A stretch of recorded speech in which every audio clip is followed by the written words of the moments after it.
Yeah, cool. Technical difficulties. That's all good. That's how we be. That's how it is. Just gonna pretend like that didn't happen. Can you guys hear me now?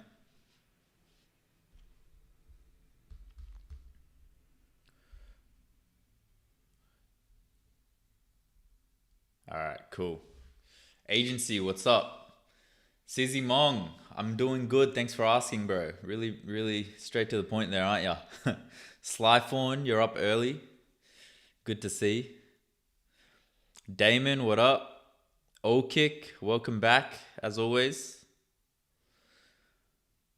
It's funny because I can see like how delayed the live stream is. I think it's like, dude, this might be the longest delay ever. This might be like a 30-second delay. Maybe it like comes closer the longer I live stream for. But agency wants to know what I'm doing today. Very good question to be asking. To be honest, I don't even know what I'm doing because we are. If you guys were here last episode or last video, last live stream, whatever you want to call it, we were looking into agent SDKs. Now we got pretty far. We got to a spot that I'm pretty happy with. Like, let me pull up my share screen real quick. But we got to the point of our app literally being submitted. At least it was submitted. Let me see if I need to refresh this. Let me sign in real quick. Man, App Store Connect, man, makes you sign in like every 5 seconds. So we got Posh to pin here. It got submitted, all right? Like it got submitted. It didn't come with the app icon. It doesn't look like it came with any metadata either. But I'm happy that we were even able to get this far, considering that we've literally kind of done like basically a complete overhaul of our original kind of system, which was we used Openclaw to basically orchestrate everything. Now, if you guys watched day 42, I basically had a massive crash out where Openclaw just farted on me and it just basically broke the entirety of the app factory.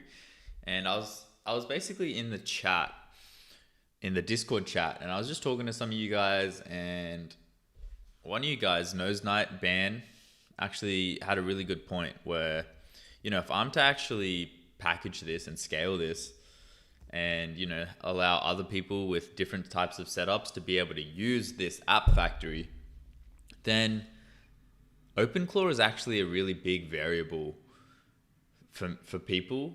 And a lot of people are going to message me and complain about things not working and things breaking because you can't really package Openclaw. So you can't double click on an installer and download Openclaw for this app factory. And I really want it to be plug and play. And so what I kind of came to the conclusion of, thanks to Nose Night, was that I need to actually use Agent SDK. Because if you actually break the app factory up into its parts, all of the heavy lifting and hard work is being done with Opus. It's being done with Codex. It's being done with a bit of Gemini Flash.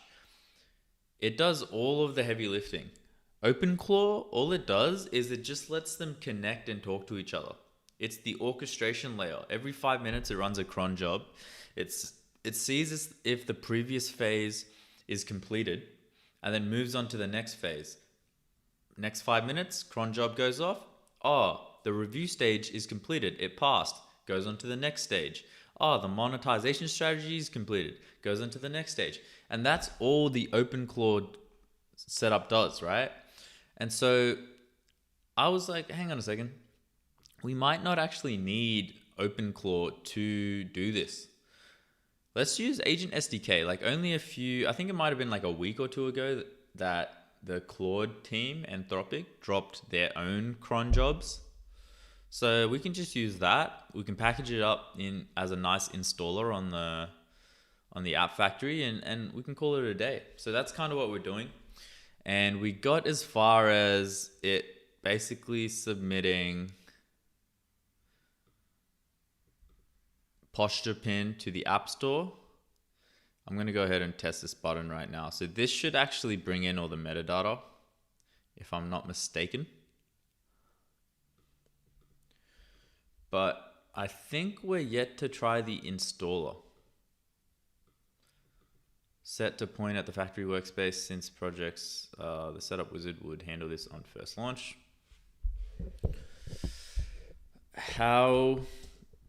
What percentage completion are we currently?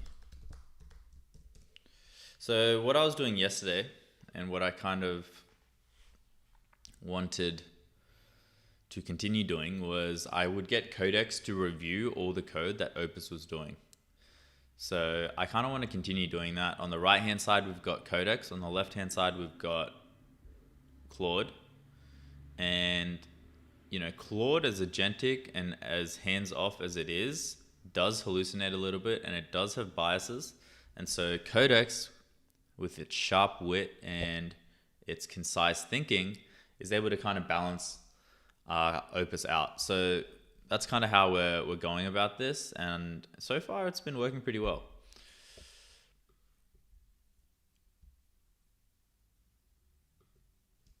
I might all I do is I literally come in here and I just copy like all of this. I just copy this and I just paste it into Codex. Now, please continue with the build.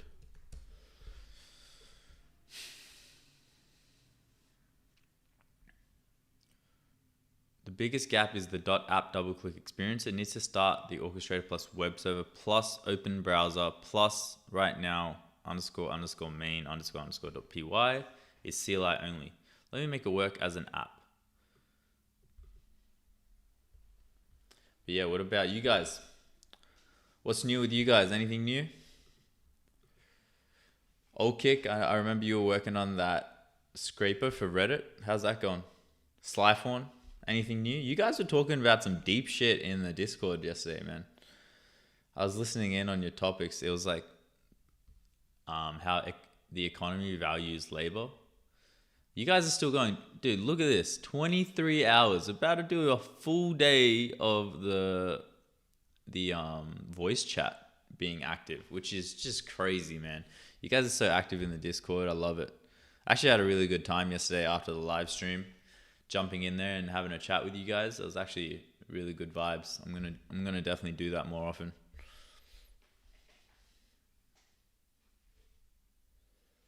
It's going shite.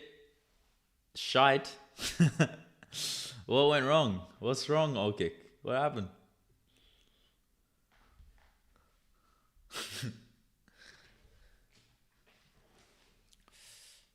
But yeah, do join the Discord if you haven't already, man. Like we have a good time in there.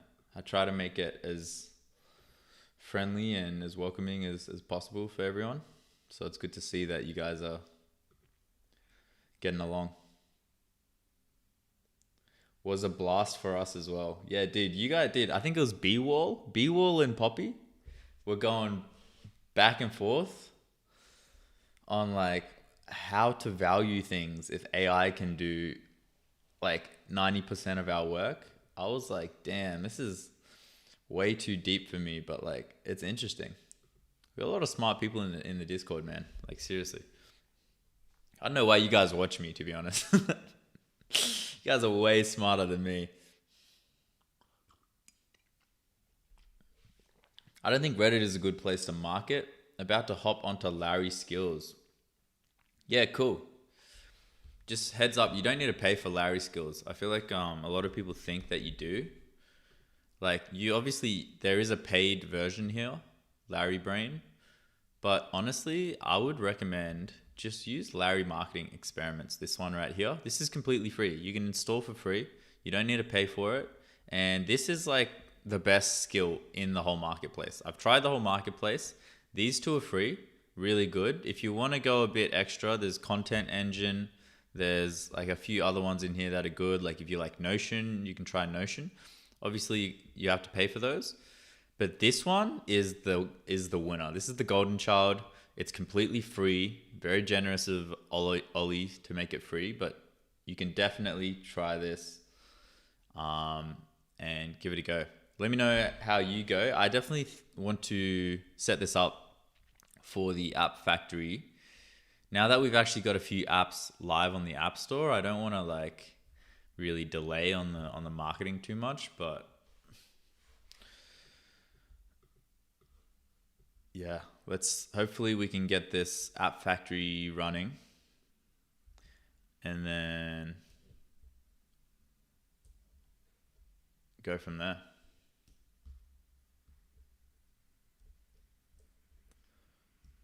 I'll chuck some music on in a second. Let me just send this prompt. Dude, yesterday we had our Claude running for like 35 minutes on a single prompt. It was crazy. You guys, I was just talking to you guys the whole time. Please review.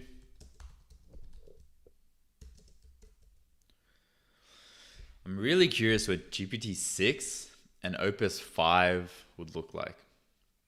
I mean, not Opus 5. Wait, yeah, Opus 5. Because they keep going up in like increments, and I'm like, dude, what the hell would Opus 5 look like? Yeah, I won't be paying. Yeah, fair enough.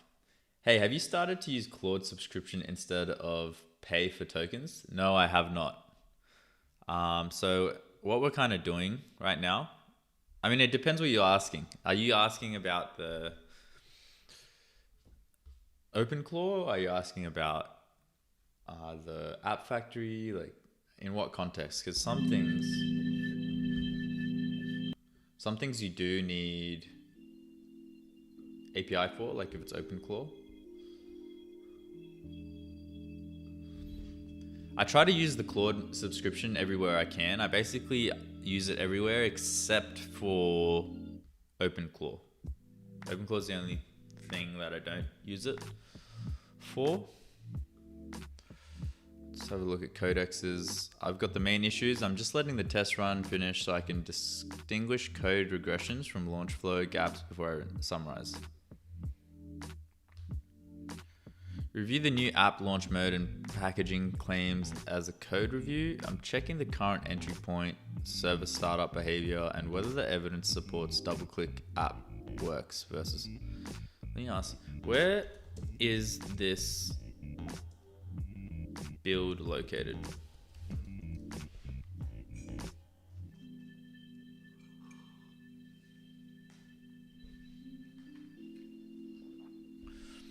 Sheldon dist. The source code is in 2 places. Is it mixed in with the old app factory?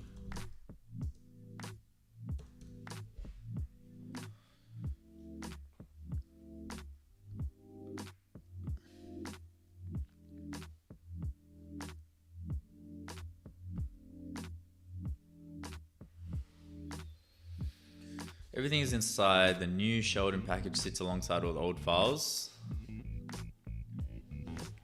I think we should separate and create a new folder in desktop called Sheldon app. And that way we can reference the old Sheldon files in case anything goes wrong with the new one. Shit, I probably should have done that from the start. I hope this doesn't break anything. I'm probably gonna have to get Codex to review it.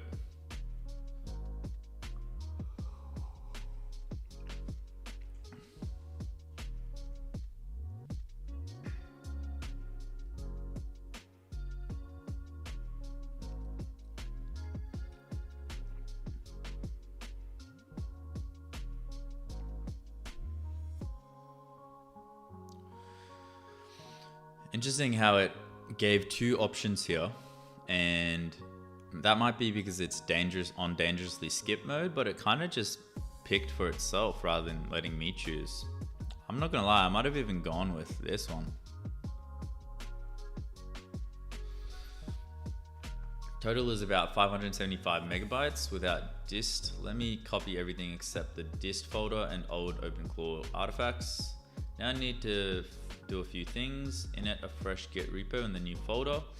Update the claude.md to point at the new location. Setup.env, it's already copied. Verify the new location works. Build the app from the new location. Okay, cool.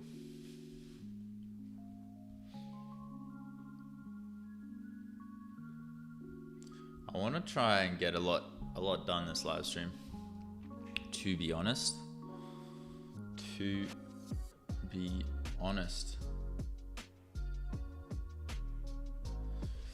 Yo, on some positive news, I actually got some big news to share. I actually locked in my very first sponsorship deal for the YouTube, which is pretty crazy. I'm not gonna lie. I thought to get like sponsorship deals, you had to be like a really big YouTuber. So pretty cool that I locked in my first sponsorship deal. I'm curious, like, if you guys could guess who it is, because I'm not gonna lie, I've been wanting to work with these guys and I've mentioned them before in my previous videos. So honestly, you guys could probably guess who it is, but they're pretty big. Cheers, Slythorn. Appreciate you, bro.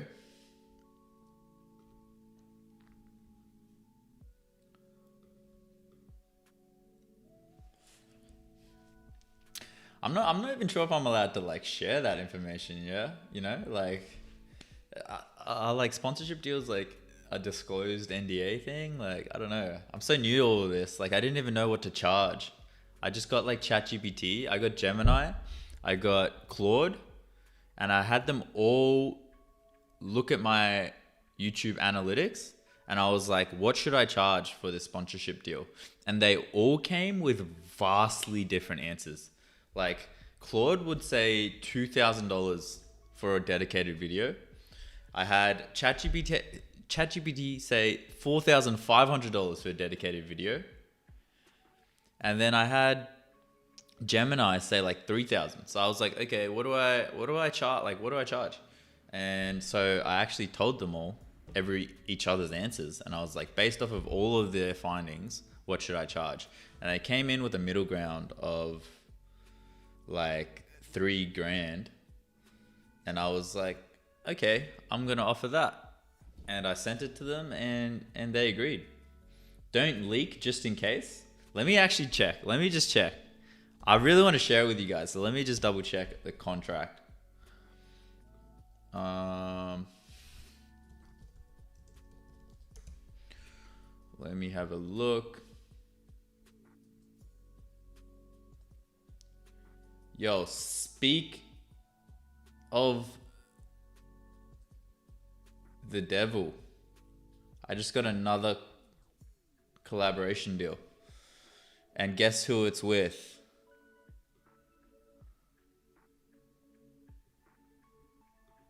Collaboration with Minimax. That's that AI Chinese AI company, right? That's kind of cool. They've just launched MaxClaw. Interesting. So definitely getting a few sponsorship deals right now, which is kind of cool. But the thing is, it's like this weird tricky balance because I don't want to just bake sponsorship videos. You know what I mean? Like, I don't want to just flood my content with sponsorship videos because one, that's not even like enjoyable for me. And two, I want to make really good videos and I want to have full control over like the creative process. So yeah, I don't know. I'm trying to be a bit wary about these sponsorship deals. Please review this and add it to your pre-findings.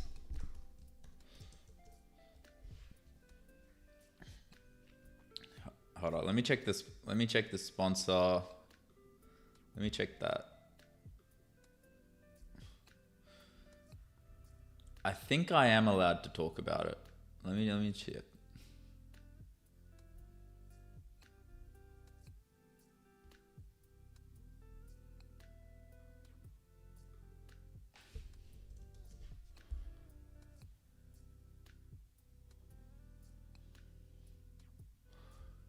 Uh,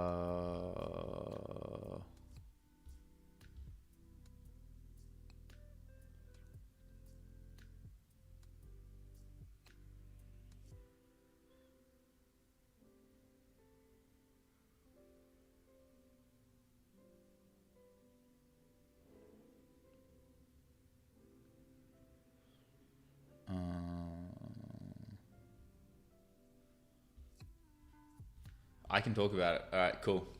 Check this out. I locked in a sponsor with. Actually, cool. Excited to share this. I locked in a sponsorship with these guys. Kimi fucking K 2.5, man. I locked in a sponsorship with these guys. So I got a video coming out soon. Literally talking about their new product, Kimi Claw. And I'm just going to be working on some like simple workflows and stuff. But yeah, literally locked in a sponsorship with these guys. Super, super excited. I literally talk about these guys all the time. So the fact that they reached out is like insane to me. I was like, how is, like, they literally raised $1 billion, I think late last year, like a huge AI company, right? I literally talk about these guys all the time. If you watch my videos, like they're in my thumbnail right there. And I'm pretty sure I talk about them in this video as well. Like, yeah, look, they're right there. They're literally right there as well. I literally talk about these guys all the time. And they reached out and they wanted a sponsorship. I was like, what the hell? Like, my mind was blown. I was like, ain't no way Kimi's team reached out to me for a sponsorship. I was so excited. I was like, I had to go for a run afterwards. I had so much energy. I didn't know what to do with it. But yeah, got a video with them coming out soon. Super, super excited to share that with you guys. But it kind of also made me realize while I was making the video that maybe I don't want to do too many sponsorships, because obviously this is like my first time like in this space figuring out this shit. And as I was talking to them, as I was making the video, I was like, you know what? Kimi is like an exception, but I don't think I'm going to do too many of these because I don't know, it feels a bit like away from what I actually want to be doing. Please review. Still cool though that I was able to lock them in. And it goes to show you don't need to be that big of a YouTuber. Like, I always thought sponsorships were meant for YouTubers who are like, you know, they have hundreds of thousands of subscribers or something. You know, I've only got 9,000 subscribers. Like, I thought there was like a minimum threshold. Maybe you need like at least 50,000 subscribers or something for people to be reaching out. I literally only have 9,000 subscribers. So yeah, super cool. Honestly, a sponsorship that I would really like to have is like a live stream sponsor. I think that could be cool. But I don't know. I'm not too keen on doing like too many like dedicated videos and stuff like that. I've noticed like a lot of these sponsorship deals, they ask for like dedicated videos. It's really interesting, the world of sponsorships, man. Like, you've got like dedicated videos, you've got integrated videos, you've got like short form videos. I didn't realize like people sponsor short form videos. And yeah, just kind of blew my mind just like how much money is involved in sponsorship deals. I can see now why there's a lot of paid gurus out there, because they get paid good money to talk to like sell themselves and talk about these apps. You know what I mean? So it's like starting to all click in my head now. Like, I'm like, okay, like that's why there's a lot of paid gurus out there. So obviously I don't want to be like that. And so I got to be very careful now. I'm starting to realize that as I continue to grow, I need to, you know, be very careful on who I pick to sponsor and if I even do them to begin with. So pretty interesting to see for sure. But But yeah, just being super honest and transparent with you guys, because I don't know, that's kind of what got me here in the first place, right? What up, Drew? How we doing? And Mills, did you already get some users on the apps you launched? I actually haven't checked, but I don't think I have. Let me see. This is my shorts. Delete this.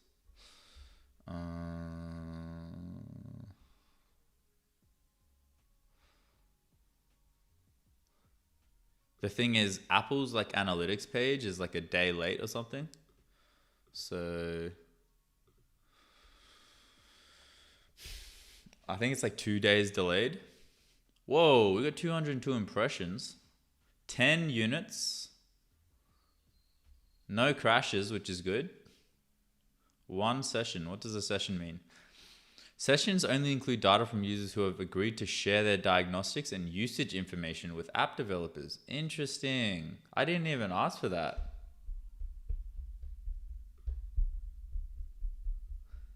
I haven't done any marketing whatsoever yet, by the way, so this is completely organic. I think the first thing I want to set up is the Larry marketing and just start pushing the plant pulse.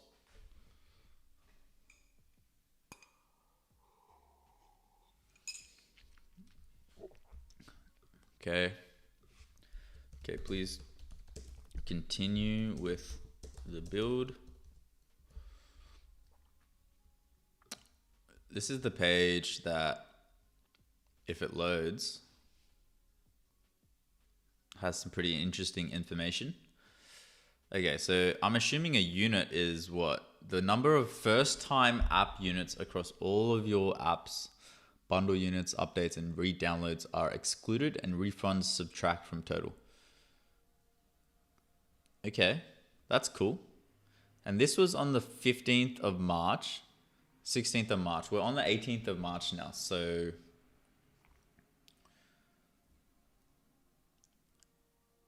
we've got another 2 days. I'm really curious to see. Even 10 is cool to see, considering I haven't pushed it or done any marketing. Yo, bro, ecstatic right now. First sale came through about 30 minutes ago. Let's go, Drew. Good shit, bro. That's hype. Bro, that first sale feels so good, man. There's like nothing else like it. That very first sale, bro, that's a good feeling. Now you just got to do it 100 times. You know, you got to repeat that one thing 100 times. It can't be that hard, right? It can't. And then you got to repeat the 100-time thing like 1,000 times. And then you're a gazillionaire.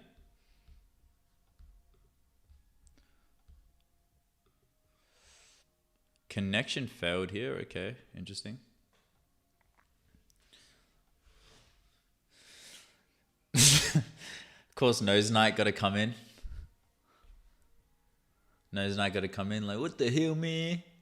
You didn't get me involved, man. You didn't get me involved in your money-making scheme, man. What the hell? That's always Nose Knight's reaction. Hey, okay, we got the dashboard set up coming. So this is the old dashboard. This is the new one.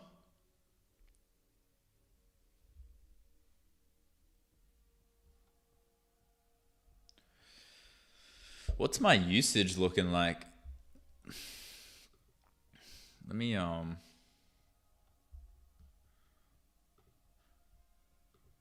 doesn't show anything weird, does it? I always gotta check.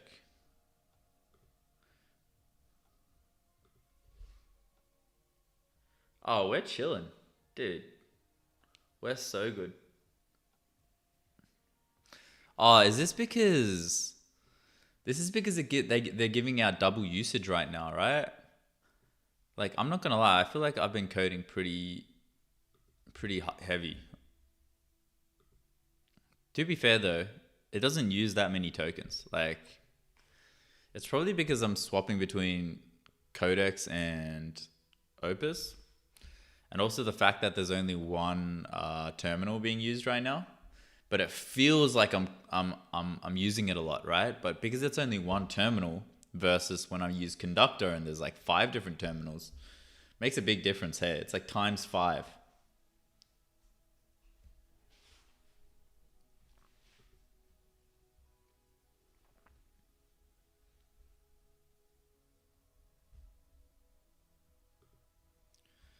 $24 on the voice channel, man. That's insane. What are you guys even doing in there for that long, man? How do you guys do 24 hours? That's like a... Dude, Nestoris is a different beast, man. He's been in there since last night before I was like making dinner. It's now the morning for me. I've had a full night's sleep. I've literally gone to the gym. I've made breakfast and I'm now live streaming. And Nestoris is still on there, like vibe coding. He doesn't even vibe code. He's like agentic coding. His terminal just moves on its own. It's insane, dude. That is amazing. I love it. I love to see it. Slythorn in there as well, getting the best of both worlds.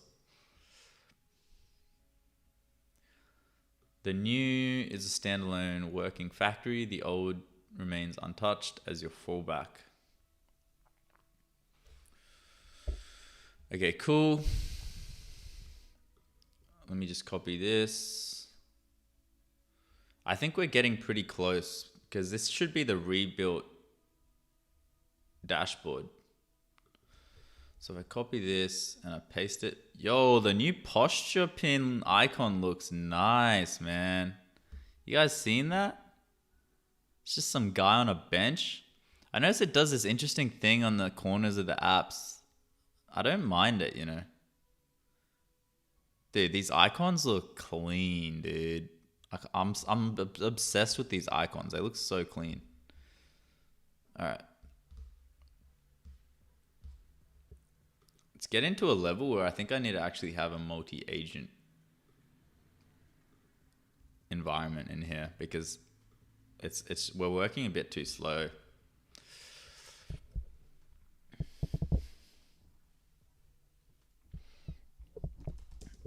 Next, review.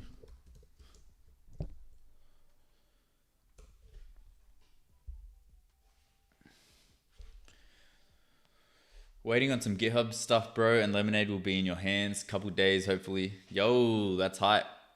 What process are you using to create the icons? I'm using Gemini Nano Banana. I see you have Obsidian. Have you seen that people started linking it to Claude Code? Yeah, that's exactly what I do. So what I usually do with Obsidian is I actually go onto X and then I'll find like a tweet that I find interesting, right? Like we could go into my saved tweets maybe. Like this one, for example. So I click on this and then obviously it's getting some good reach. So what I'll do, and this is literally my content strategy. I press the Obsidian Chrome extension up here and I make sure it's on short form and I'll say add to Obsidian. And just like that, it gets added into here. And the reason why Obsidian is really cool is because it saves everything as a markdown. So what I can actually do now is I can go to short form. I can open up a terminal. I can run Claude.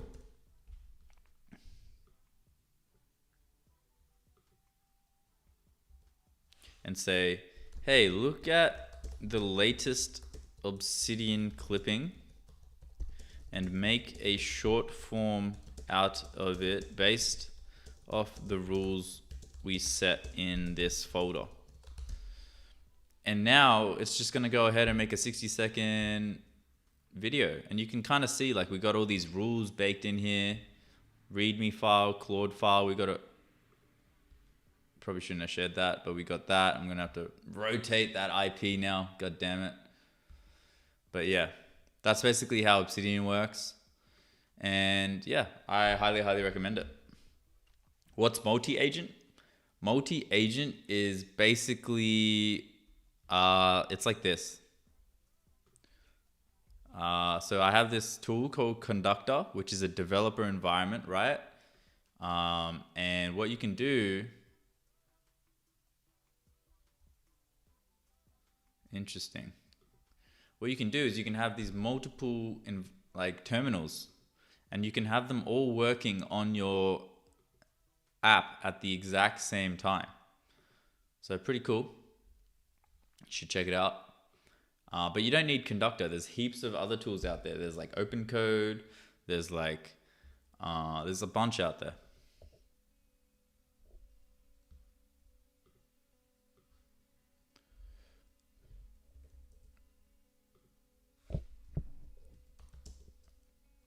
Codex review.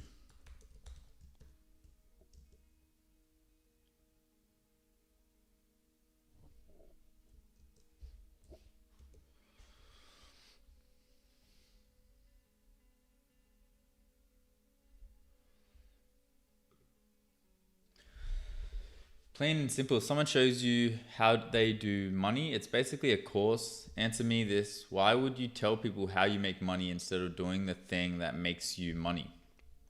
I think because you can sell the pickaxe for the gold rush. Like if you think about the gold rush, right? The people mining the gold made money, but the people selling the pickaxes also made money. It's twofold. So not only are you making money through whatever it is that you're doing, but you also make money by selling the pickaxe. Let's say you found a good gold mining spot, you dig up all the gold, and while you're doing that, you can go, hang on a second, we can also sell the pickaxes. Maybe I tell people like, okay, this is the pickaxe I use when I mine the gold, and you sell the pickaxe.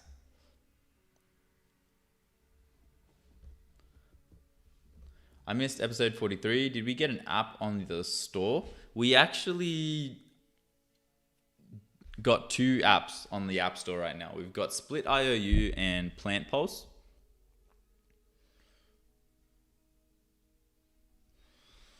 But yeah, I mean, obviously some people have bad intentions. They've realized that they can just sell the pickaxe and not have any gold to share. But, it depends. It depends. Depends on the individual at the end of the day. That's why gurus exist, right? The gurus, and they're in there and they tell you a bunch of bullshit.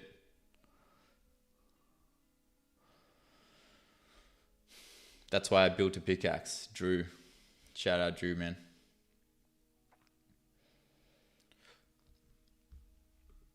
Yeah, so Eric, we got Plant Pulse.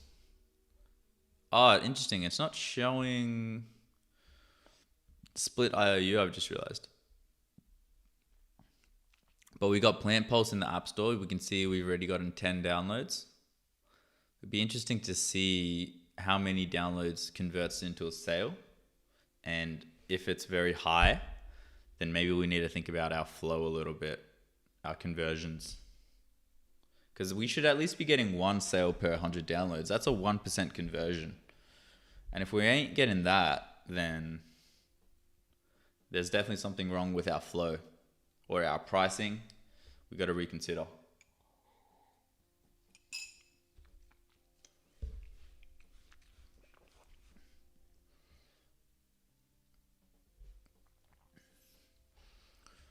Okay, looks like it's fully rebuilt this.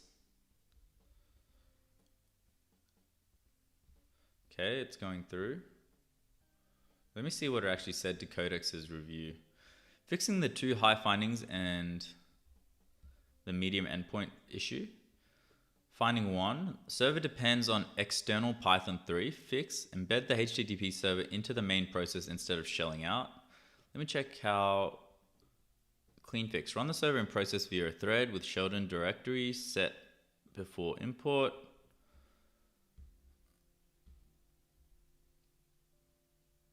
Now rebuild and test the .app with the in-app.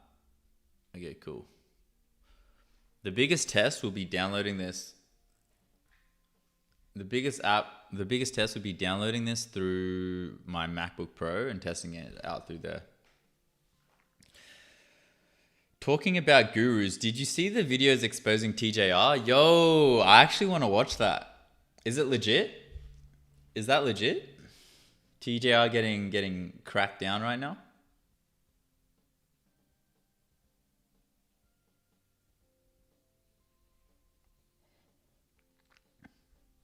Twofold my ass. If your business is as successful as you claim it to be, you don't need to sell how to do your business.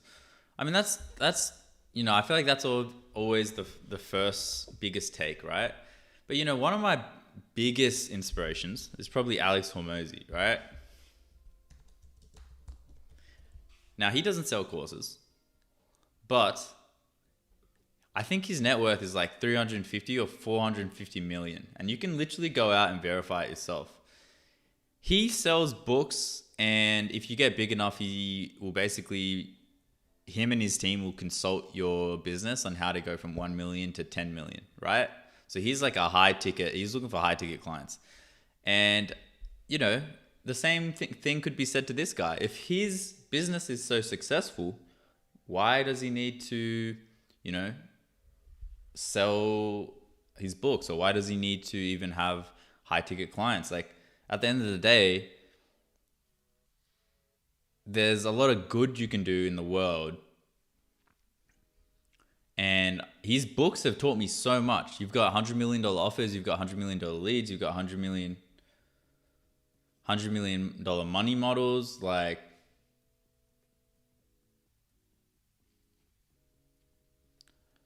Alex Hormozy, one of the biggest course sellers. He started a course sell once. He built enough people. He pivoted so it's completely different. Yeah, but like he's the skill set that he learned. He basically learned how to get gyms to go from empty to like bustling, right? And he just button mashed the fuck out of that one skill and was like, yeah, I'm just going to teach everyone how to do this. And what, you're just going to expect him to do that for free? Like, at the end of the day, there's only so much good that you can give for free, I really respect Alex Hormozy, and honestly, I reckon he's one of the few creators out there that are super legit.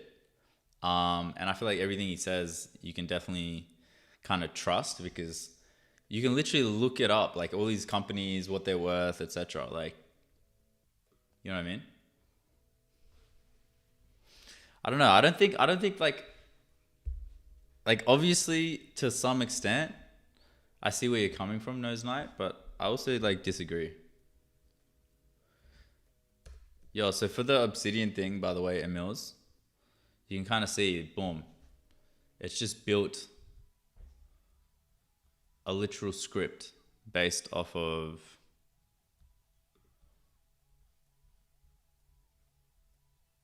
smart. That's the wrong one. You can see here, an AI agent is running their entire ad operation. From the obsidian clipping that we literally just got, we have a new script now. And yeah, that's basically how my content flow and how I use Obsidian. Obsidian is a really useful tool, because if you actually go into how it comes up with the ideas, like if you go into Final Drafts, for example, you can see they're all .md files. And Obsidian displays it really nicely. It's got all these nice it's got the nice titles, subheadings, it's got dot points. Whereas if you were to just open one of these, obviously it doesn't look that nice, you know what I mean? So this is a nice, I see Obsidian as a connector where you're able to talk back and forth between between your Claude code, and it's able to produce files in its natural language, which is .md, and which it understands, and we can understand it as well in a nicer format. And Obsidian is that tool that connects. It's open source, it's free. It also has the Chrome extension where you can literally just add clippings. And I'm actually not entirely sure if this works for websites. If I was just to go to Wikipedia, signs of AI writing, and then I press this, there you go. It works for websites too. So you can literally capture all the text from a website using Obsidian. Like, how powerful is this tool? It's completely free. It saves it as a markdown format for your Claude code to understand. And then your Claude code can condense that information into something that is usable, whether you want to do a PowerPoint presentation for your school assignments, whether you want to create a content for your YouTube, like, super powerful tool. Anyway, let me just do this real quick. All right, please continue with the rest of the build. Doobie, what tool are you using to monetize Plant Pulse? I got banned for using Stripe. Yeah, you can't use Stripe. You have to use Apple's personal like payment system. Payne, what up? How you doing? Nose Knight saying, yesterday I watched a TikTok stream of a guy who had 90% win rate in trading, telling people to join his academy to learn how to do it. Okay, Brigger, if you have 90% win rate, why don't you speedrun 1 million instead of trying to get people to join your academy? I mean, obviously that's not a good example, you know? It's 1-1, I'd say, Nose Knight. I reckon it's 1-1 because I gave you Alex Hormozy, which was a good example. You're giving me some random TikTok guru. Like, that doesn't encompass everyone. You know what I mean? Like, what about the Shopify sellers? Like, there's a lot of people who have made a lot of money on Shopify, and it's hard to, like, cheat Shopify earnings because people can verify. And also, like, think about this as well. You now have platforms like Trust MRR, right? Trust MRR, where you can literally verify some of these products and how much they're making. And if any of my apps start doing like really good, I'm definitely going to put it on here. But gee, internet's slow today, hey.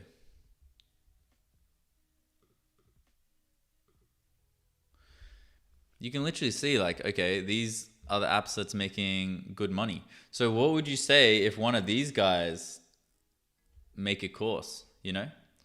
Let's say like this guy, Neo David, comes in and he's like, you know what, I'm going to make a course about how to make an app. Like, what do you say to that, Nose Knight?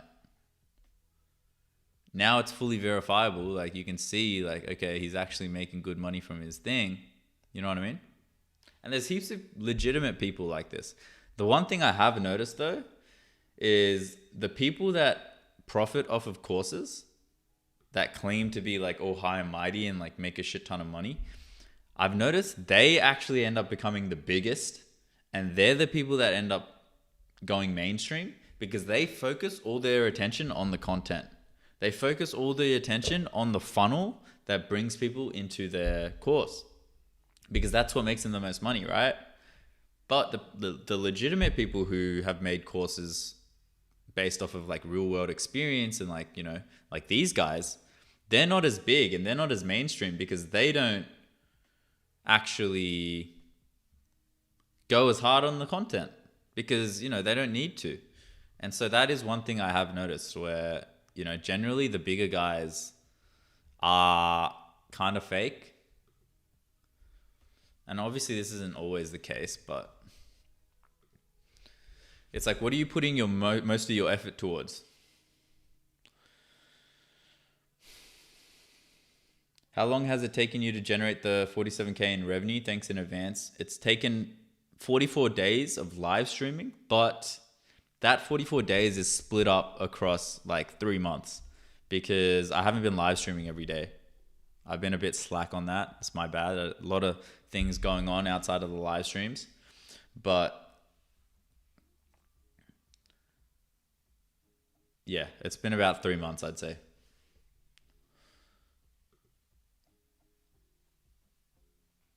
And to be fair, that 47K, I'm gonna put a lot of that towards luck, man. Like, I did put the ore miner on the Solana mobile Dapp store, which gave me a $37,000 airdrop in crypto. I think that's day 18 of the live streams. I can't remember. You guys can go back and have a look yourself if you want. But you know, that was obviously a lot of luck involved. I had the co-founder of Solana literally retweeting my app. He's got like 750,000 followers. Like a series of events occurred and I got very lucky, to be honest. So I'm trying to reduce that luck, especially in this second half, because we're basically halfway there already. And I really want to lock in and make sure that the rest of the money that comes in is a lot more legitimate and less lucky, quote unquote. So that's why you're seeing a bit of stagnant revenue going on in the live stream series right now, because there's nothing really bringing that in.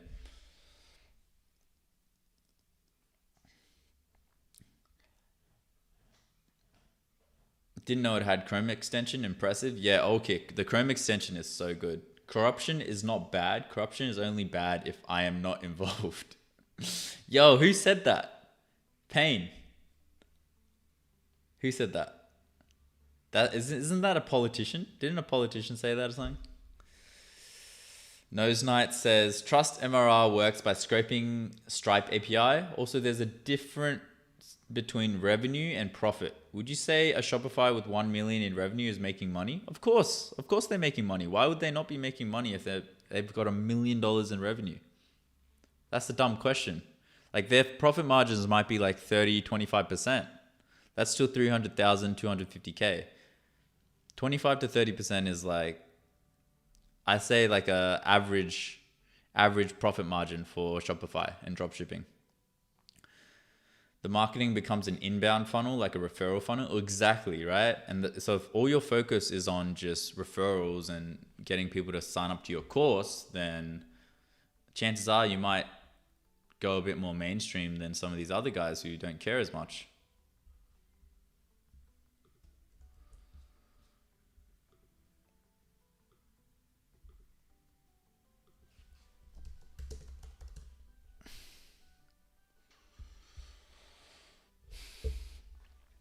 How do you use the vidIQ Chrome extension in your workflow? vidIQ Chrome extension. I actually don't use it that much, to be honest. I will say all I use it for, and it's not really connected to my workflow at all, is when I have videos show up, you can see it's not showing up right now. Let me go like search up something random.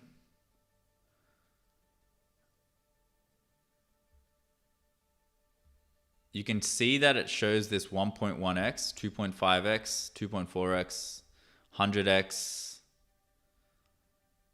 You know, you can kind of go through and you can see it gives it this number. This is basically how it shows outliers for videos. And this is kind of how I pick some of my videos. Like if we go to Openclaw, I check this once in a while. It will show outliers. So this is a 1.5x, so I wouldn't make a video about that. 1.2x, 6.2x, the only Openclaw guide you'll ever need. Okay, well I am actually making a video about this, Openclaw Masterclass.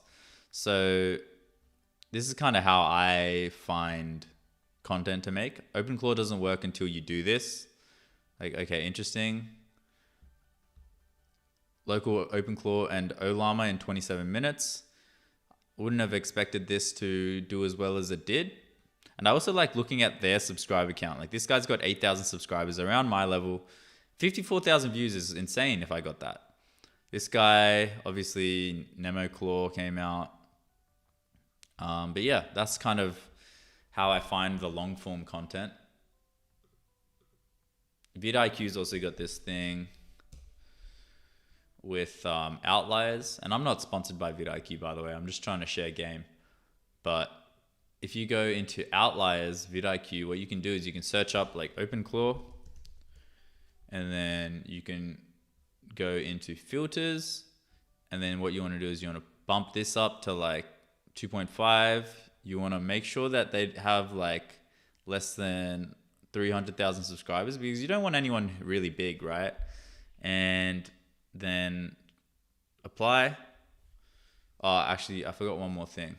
You want to make sure that the videos have come within the last month, right? AI moves really quickly. So And then this is where you're going to find all the best videos. 100x, 77x. So now you can see, okay, Openclaw tutorials are doing really well right now. Hence why I'm doing a Openclaw masterclass. You know what I mean? Like it's like, this is how I come up with all of my ideas. Not all of them actually. The last like 2 videos in a row, I just like winged it. But yeah, this is basically how I come up with YouTube long form videos. And you know, I feel like it's done pretty well for me. Like if we look at my YouTube channel and we look at the last couple of videos, they've all performed way better than my past videos. Like look at this. I used to get 300 views, 68 views, 97 views, 705 views. Now all of a sudden 1.4k views. Now 5.5k views, 36k views, 21k views, 31k views, 34k views, 10k, 22k. You can see, and 14x, 92x, 31x, 41x, 15x. You can see over and over again, I'm able to repeat a formula that is actually performing way above average. It's turning into outlier videos.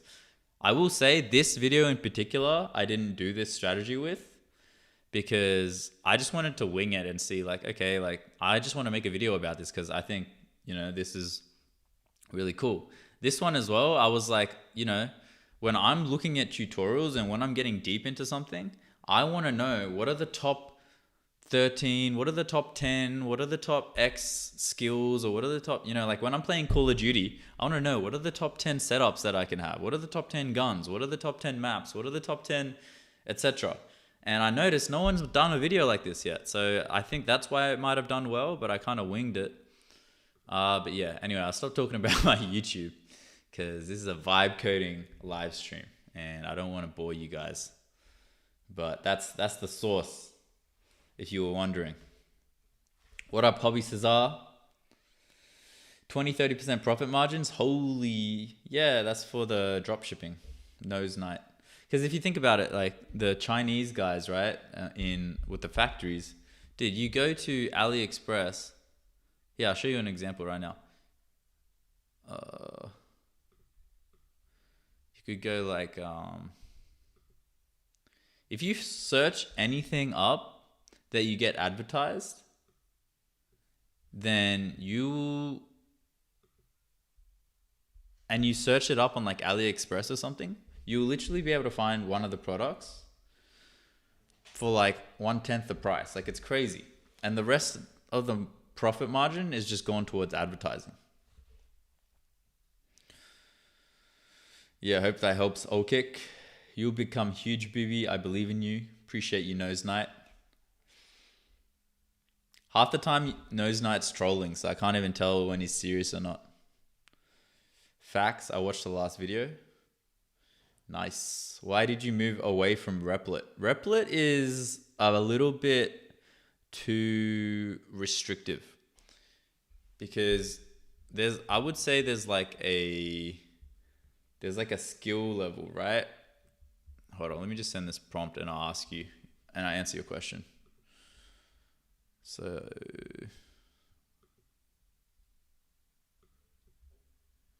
I'm just going to copy this and get Codex to review it, because when I talk I go on these tangents. I want to make sure my terminals are running. Please review.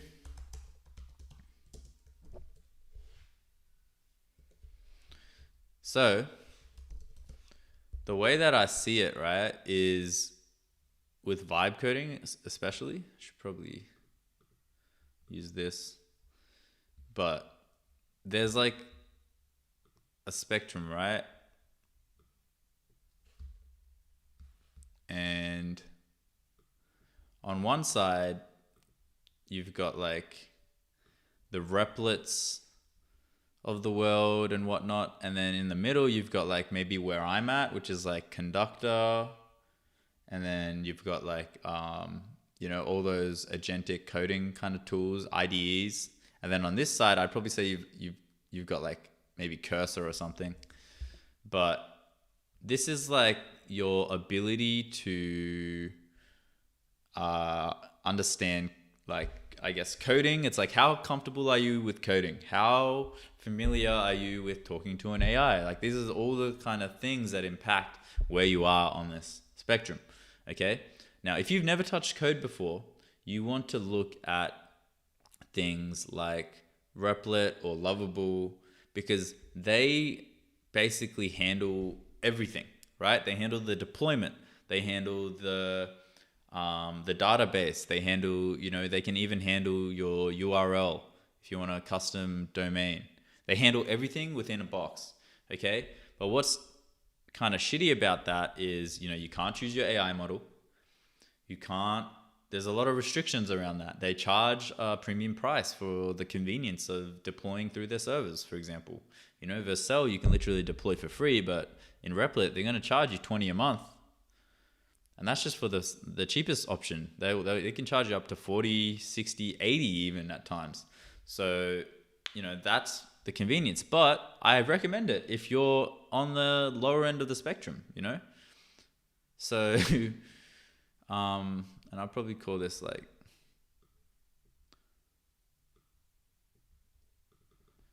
maybe like coding comfortability. And yeah, so I started using Replit and I thought it was really good.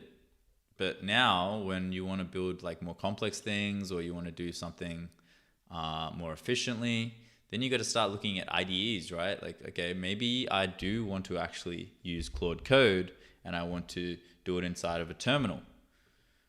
Maybe I want to use Claude Code and I want to have multiple instances at the same time so I can actually code like 3 different parts of my app. You know what I mean? And then on this end, this is Cursor. I'm not up to there yet. You can talk to someone in the chat about it. But Cursor, and a lot of people swear by it, but Cursor is just a little bit too code heavy for me. It shows a bit too much code for me. Maybe actually I could try it out now and I feel a bit more comfortable because I've been using a lot more terminals. But yeah, last time we kind of looked at my tech stack, Cursor was a little bit too far. But to be fair, that was like 25 days ago. So maybe we're in a better spot now. Who knows? But yeah, I hope that helps slowly but surely vlogs. Also, let me chuck the music back on.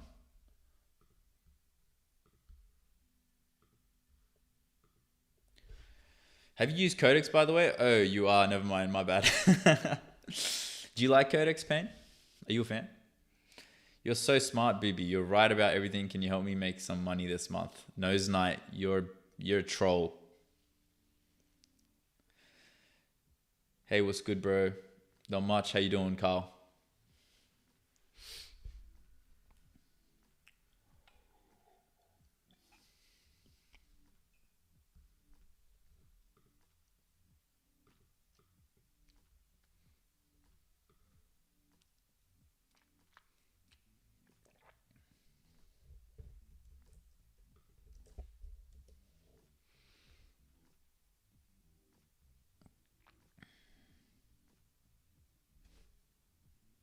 What you working on? I'm currently working on rebuilding the autonomous app factory that we have here to use Agent SDK.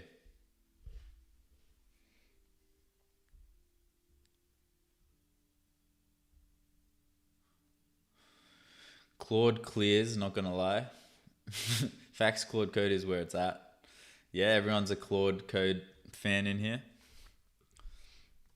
It's interesting because every once in a while there'll be like a Codex fan.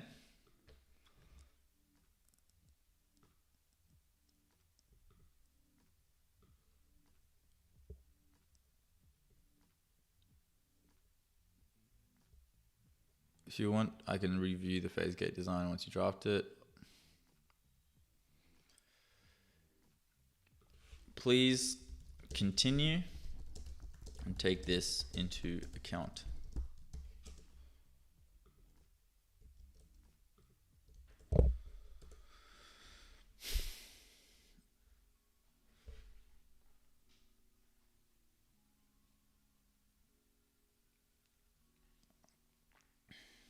Thanks for the answer. Really insightful. How do you emulate the app look and feel now when you're building applications? Emulators? Yeah, emulators is a good one. It depends. If you're using like Apple's own code base, like Swift, they have a lot of templates and a lot of kind of pre-built examples of how like a payment gateway needs to look, how, you know, a menu bar needs to look, a hamburger menu looks, etc. So I've noticed while I'm coding and building these apps out with Claude, I'm realizing, damn, these apps look a lot better than if I was using React or something else, because Apple actually has a lot of, I guess, they've built a lot of like pre-built kind of templates and stuff.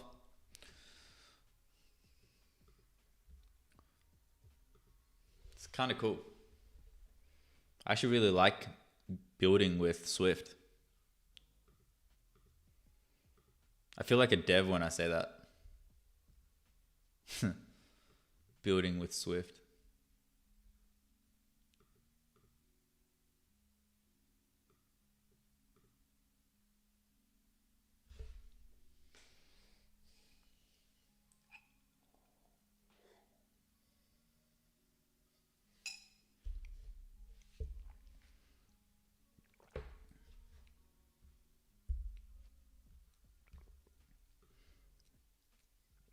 Swift UI is great.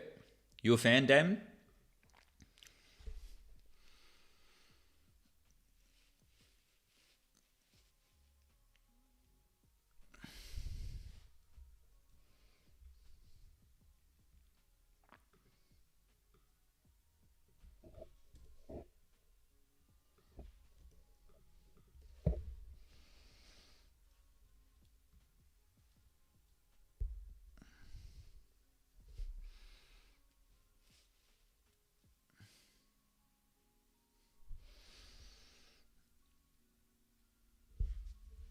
You using 16 GB unified Mac Mini for all this? Yep. Works like a charm.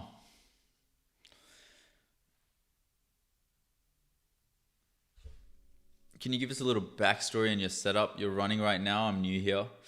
I mean, the setup I'm running right now is nothing too crazy because I'm inside of my Mac Mini environment, right? This is where I host my Openclaw, where this is my MacBook Pro. And so this is usually where I like to code. Although I've noticed recently I've been coding a lot more in the Mac Mini because I'm building a lot of shit. So I'm starting to think maybe I got to move some shit over here to make it easier. But all I have is two terminals. On the left-hand side, I've got Claude Opus building the thing. And then on the right-hand side, I've got Codex 5.4 reviewing the thing.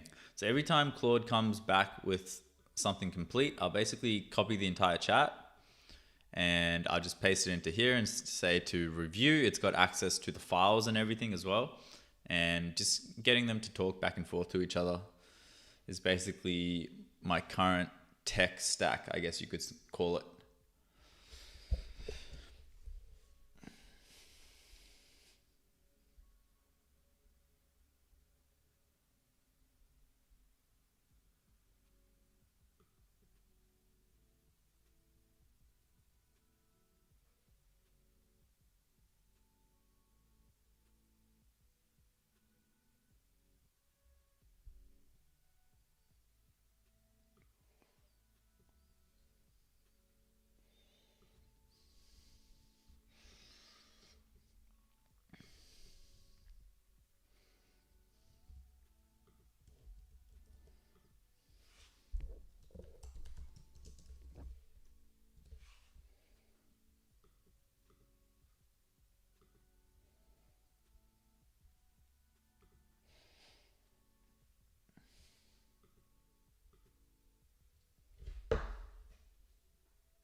And you're building a bunch of different apps, or what's your goal here?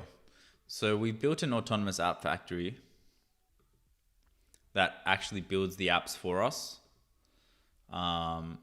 So my goal is basically Openclaw broke while I was building this the other day.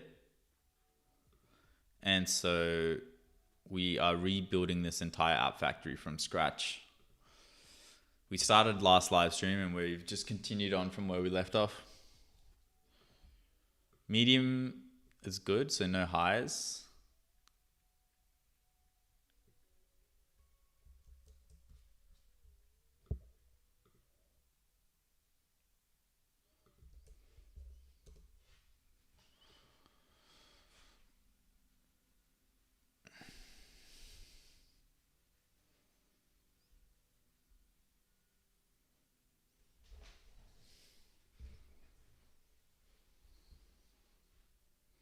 Gate failure marks the phase result as unsuccessful. But I'd say we're like 80% of the way there now. We're pretty close. So that's going to help you launch apps quick and easy, like boring apps. Yep, pretty much. We've already got a few apps out already. Let me see if my thing works this time. It wasn't working last time. Connect this. Let's see if it connects.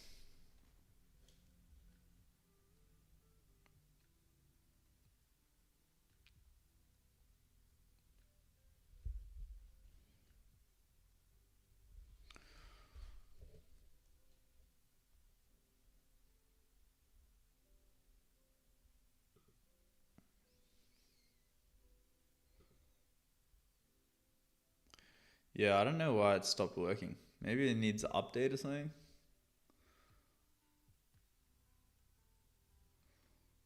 Not too sure. It's like just stopped working on me all of a sudden.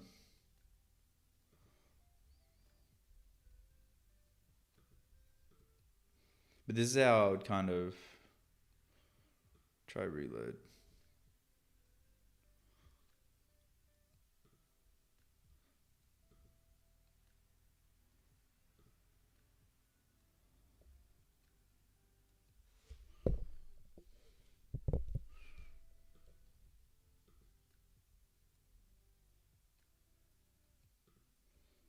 Lame.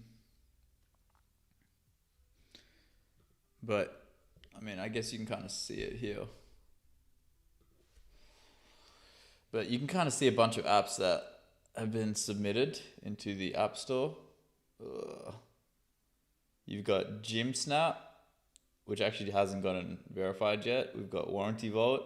We've got Split IOU at the bottom of the screen. And then Plant Pulse as well. So there's a few apps there.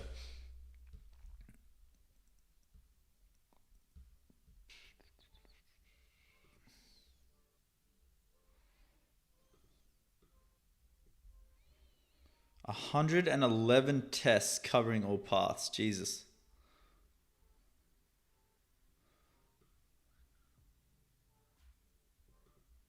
To add a custom validator for monitor that checks the score, meets the threshold.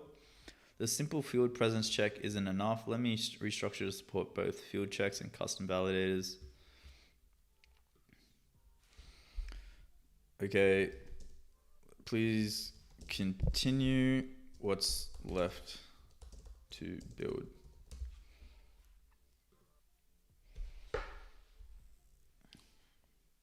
Were you inspired by BridgeMind to start this challenge? Yeah, I was. 100%.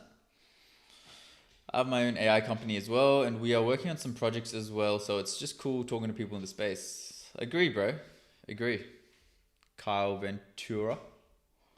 What's your current workflow? Just Claude Code to Sheldon and vice versa? Yep.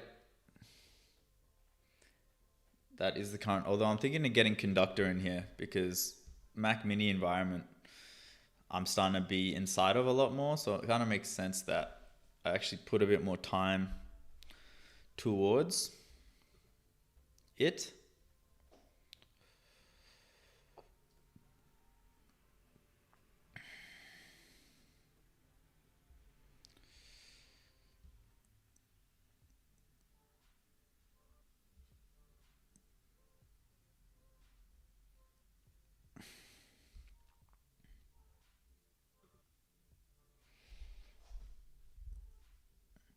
Is your app builder just a Python application?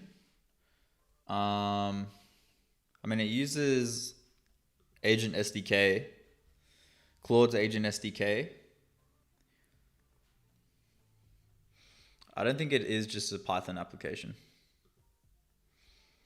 You're gonna be able to. It's actually only going to be for Mac OS to start, because you're going to be able to install it using Wizard.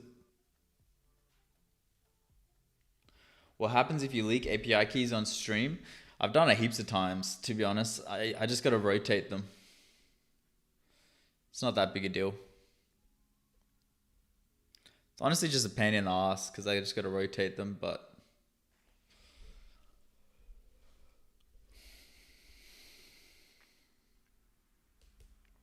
I almost got to create like a Openclaw agent that just auto rotates my API addresses for me.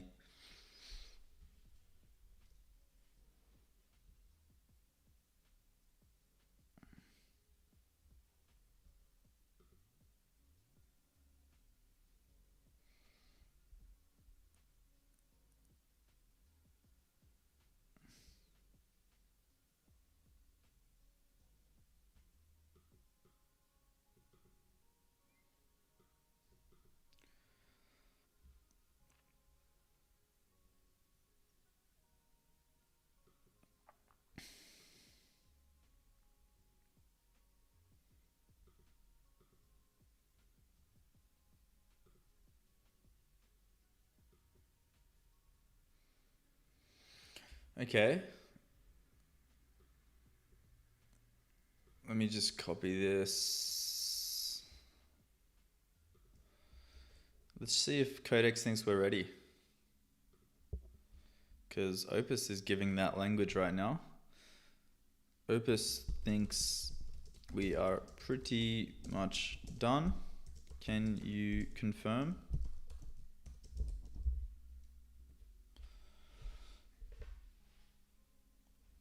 I need an app factory. I've seen your videos on them and what others are doing, and it's impressive. Would be cool to have my own.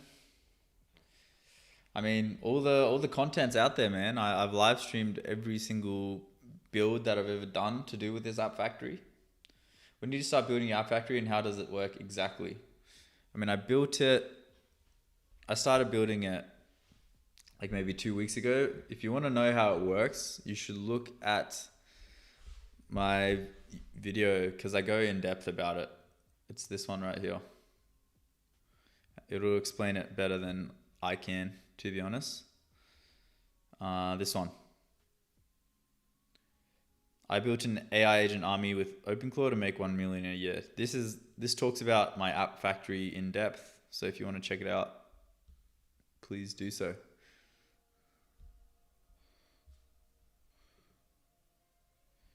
Not fully, very close, but I would not confirm pretty much done without one more real test. The app dashboard start path was only proven with dry run. That means it proves the button can spawn the orchestrated process, but it did not prove the app launch path can actually dispatch Claude P. The critical unproven path is spawning the orchestrator and then that orchestrator running to a real run phase from inside the packaged app environment. If the app, my call, yes, likely usable now. Let me just paste this in here.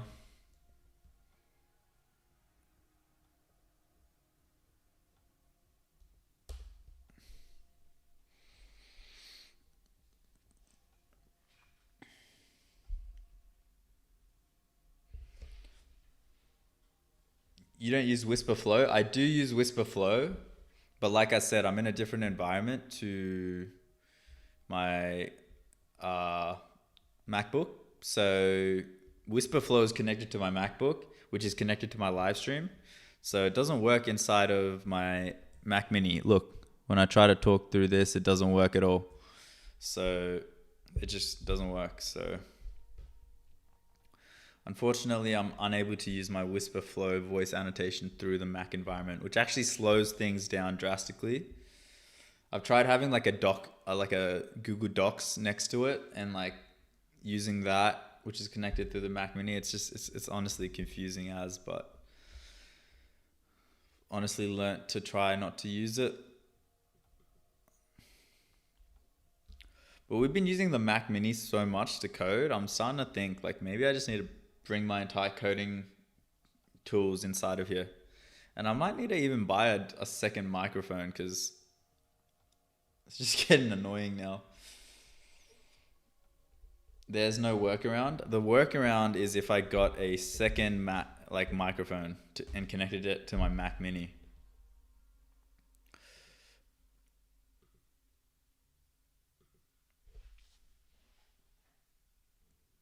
Or I can think up the prompt and then say it in here in the MacBook Pro environment and then copy it here and then paste it in here.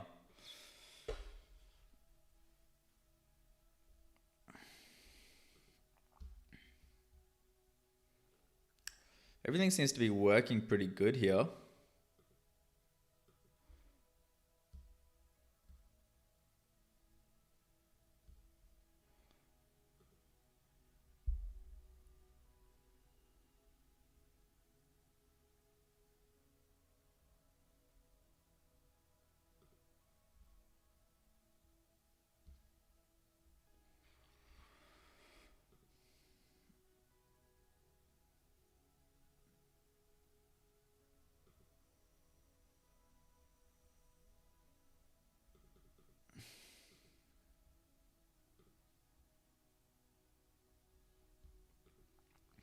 Man, I'm honestly thinking of just throwing away Gym Snap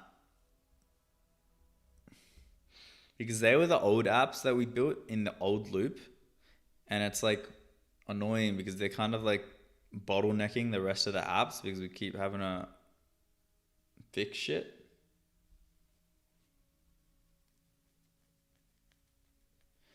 Yeah, we are running a couple Mac Minis and some PCs for our AI company. What's the workaround, Nose Knight?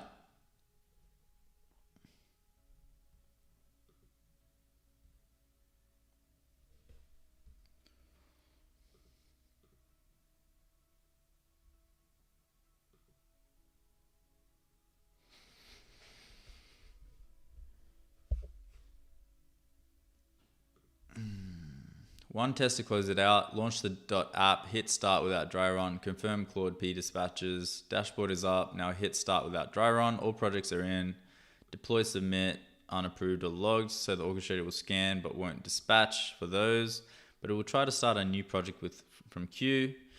Gig tax is the last unbuilt idea. If capacity allows, currently at 5.5, so it won't. To actually test dispatch, I need a project in an active phase to in an active phase. Let me temporarily set one back to do a quick phase log. Okay, so what you actually need, ran the review status check but hasn't, now restart the orchestrator started but hasn't progressed. Crashed or exited. The issue is that the dashboard spawned, but inside the app bundle is the frozen binary, not Python. Wait, this reintroduces the external Python dependency, but there's no way around it for the orchestrator sub process and all that.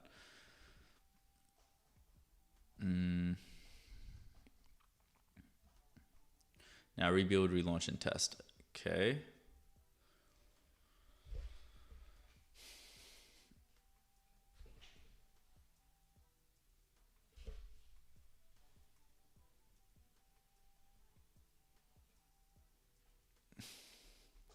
You could rebuild it faster than fixing it. What's the best way you handle beta testing your apps and working out all the bugs? The best way right now is I literally just test it through the simulator, which is this test button, or I press deploy and then test it through test flight. And then we can basically report any bugs through here. What I kind of want to add to the app factory is the ability to review the actual app reviews that are coming through. So if we're getting a 1-star review and they're talking about a certain bug, the app factory actually takes that and automatically pastes it in this chat box right here, and then it works on debugging it. I'm trying to get it as fully autonomous as possible, but right now I'm just manually going in there and just trying everything out, because at the end of the day, if it's coming through and building all these apps for me, My job is just to come in and manually test it as a human. Like, I'm fine with doing that. It's already done a lot of the heavy lifting for me, right?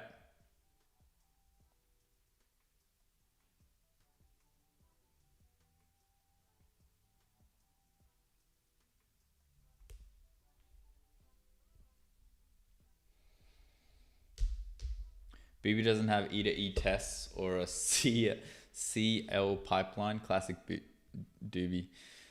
Hey, bro, that sounds like you're speaking a different language to me right now.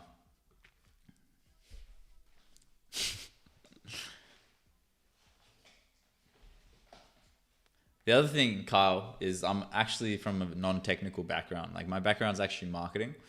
So, I feel like the way that I vibe code is very different to how someone who has coding experience or comes from a technical background vibe codes. I don't know. Mine is always like the end product, It's like the goal is the end product. Is it functioning like the end product? I don't really look into the nitty gritty of like if something needs to be done a certain way. Which is interesting because someone in the Discord was actually saying like that market is actually really good at vibe coding, which I thought was an interesting take. I hadn't heard that opinion before, but he was basically saying that because marketers understand like the whole project and like what the idea is and the end result and like what features need to be there to like cater to a larger audience. Because a lot of the time in an agency, a marketer is basically trying to explain what they need to the developer, because there's certain things like whether it's the onboarding screen or whatever that needs to be done a certain way. And so it's interesting to hear that take because I like kind of see it a little bit, but I also think obviously technical background is going to win at the end of the day. They'll do laps around me.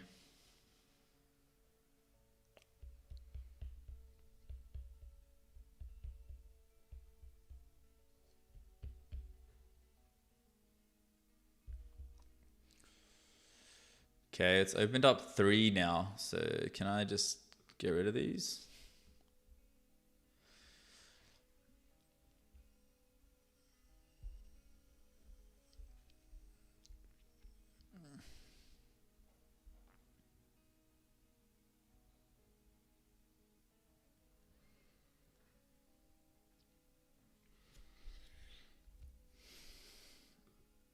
So if I were to deploy this, what happens?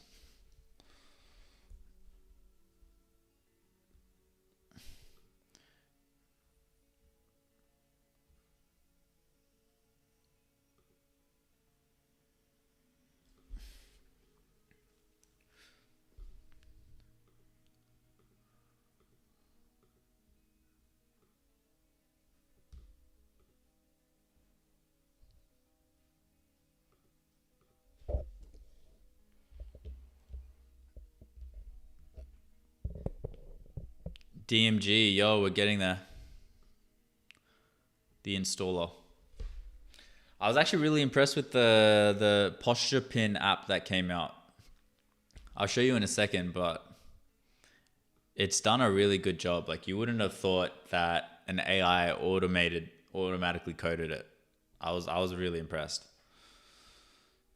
Like, there was no human involvement in the creation of this app whatsoever. Now, if the testing is done, I would like to open the simulator and show you guys.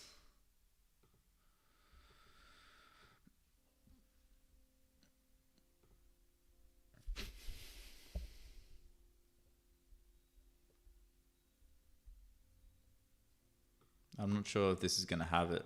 Nah, it won't. Here's an example of one of the apps that the App Factory built.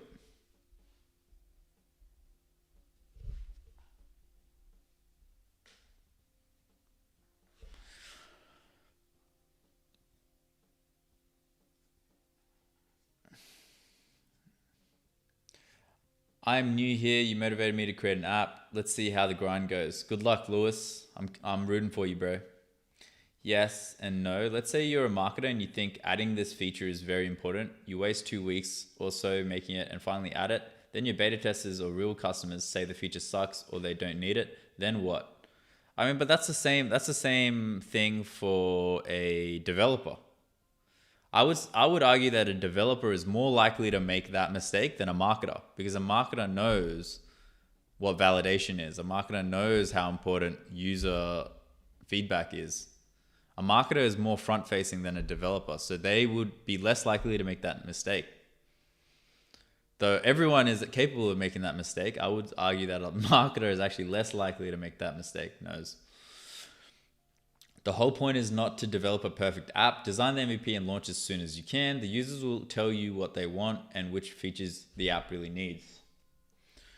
Oh bro, how did Sway go? Completely forgot to ask. My bad. Dude, Sway got launched and honestly didn't do that well. Like it maybe generated like a few dollars. We got like maybe a few hundred users that came in, but it didn't do that well at all. This is for the Solana mobile app store. I might even show the stats next live stream, but I don't even have a dashboard for it. But dude, that took like a whole month to get reviewed by these guys. It was honestly a pain in the ass. It put me off the whole thing. There's a saying, if you're not embarrassed by how your first MVP or how the first version of your app, of your product looks, then you're way too late to launching. Everyone is bound to make those mistakes. The real takeaway here is launch now. As long as the basic thing works, just launch it now. Good advice. Good advice. Regardless of if you're a dev or a marketer or whatever, chasing perfection isn't going to get you anywhere or scale your business. Good take. Good take. I do think a lot of people strive for perfection, and it's almost like you're hesitant to launch, and so you just like don't end up launching at all. I've seen so many people do that, right? How do you market and get users? Well, currently we haven't started marketing yet, but I can tell you what the plan is. Main reason we haven't started yet is only because Plant Pulse only just got accepted like 2 days ago. So there's still a lot of issues. Like if we go to the App Store, for example, look at the apps that we've launched. You can see that this one got accepted, this one got accepted. These two are still in review. These two got rejected. Like if we can bring it down to like one app gets rejected every 10 that we launch, like that's kind of the metric that I'm looking for.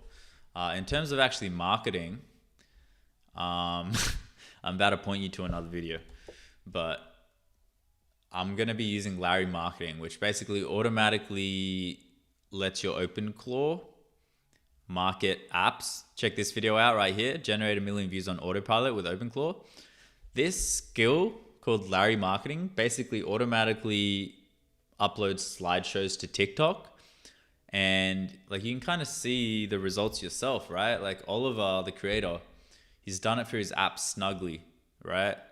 Which is like a interior design app. And you can see all these slideshows are automatically posted by Larry, and they're getting good reach. 12.7K, 9,000, 300,000, 4,000, 7,000, 70,000. And so my goal is to create a system, because obviously if we're posting so many apps at the same time, we need to have some sort of automated workflow. So I plan to run 4 or 5 different accounts in different niches. It'll be like fitness and well-being, lifestyle, women's lifestyle, gardening, etc. And then each of those niches, every time an app comes out, it's going to be posting automatic slideshows, just like this one, to then funnel them to our app. That's kind of how I plan to do this. It's a big undertaking, but yeah, I actually brought Ollie on for that video that I just shared, and he was generous enough to show his statistics. And you can see just from automatic slideshows, he's gotten 2,000 downloads, 111 subscribed, 5 active trials. He made $600 in the month. That's pretty cool.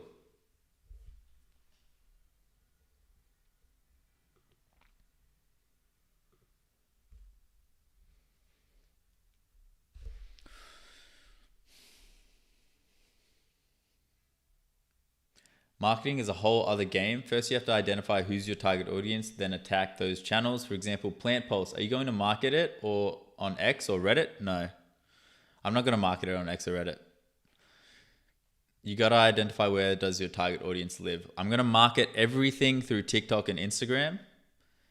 And then let's say we're going to have this blanket marketing, right? That's autonomously marketing apps that we produce.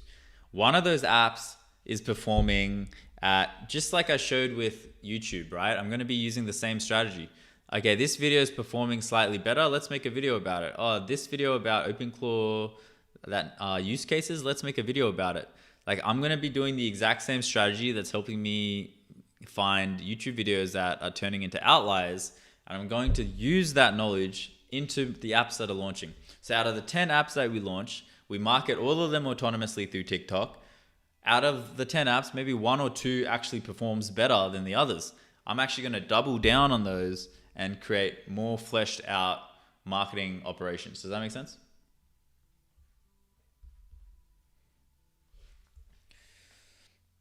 Hey man, saw your Claudebot skills vid, super valuable. I want to use it to my agency for ad research plus creation plus management. Realistically, will it be expensive? Can you do anything useful on 20 a month?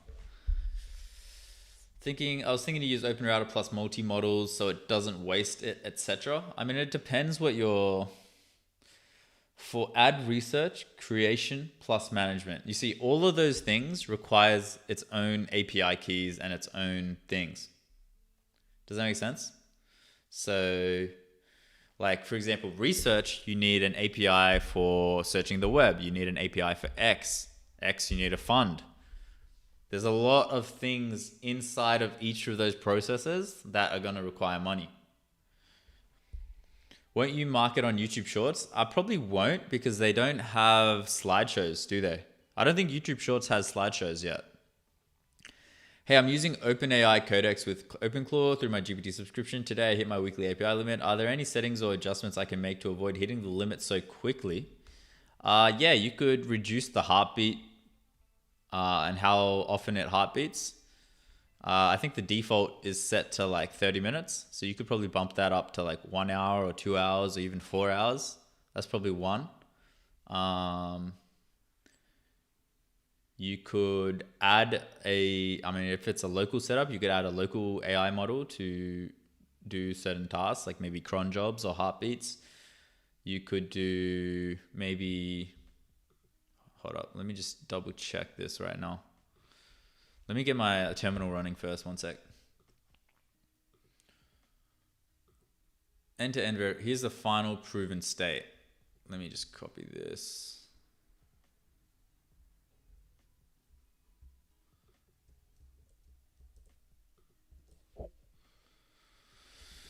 Final review. There's a lot you could do. You could get like a cheaper model like Kimi or something. And that way you're only using your OpenAI Codex subscription for like specific tasks, maybe the higher end tasks. You could use OpenRouter to find cheaper models. You are running one Claude subscription. I've got a Claude subscription, a Gemini subscription, a ChatGPT Codex subscription, a Kimi subscription.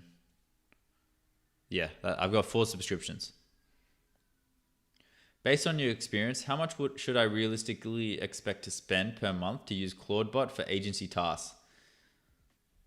It depends. I would probably say if you want to do it well, you should at least have $200 a month in expenses to spend. But hey, I've noticed, and Nose Knight likes to let me know that I'm not the most efficient when it comes to using Openclaw. And that's because my budget isn't really an issue for me. If budget is an issue for you, maybe you could get it for cheaper. Maybe you could use cheaper models. I use Opus for literally everything because I just don't want to have to dick around too much. I just want it to work. And so, yeah, I prefer just using the more premium models. But there's always the Chinese models out there: Kimi, Quen, Minimax. There's a bunch, GLM, heaps of other models that are really good out there as well that you can use that are 1/10 the price of what I'm paying. High. Path is still not fully proven.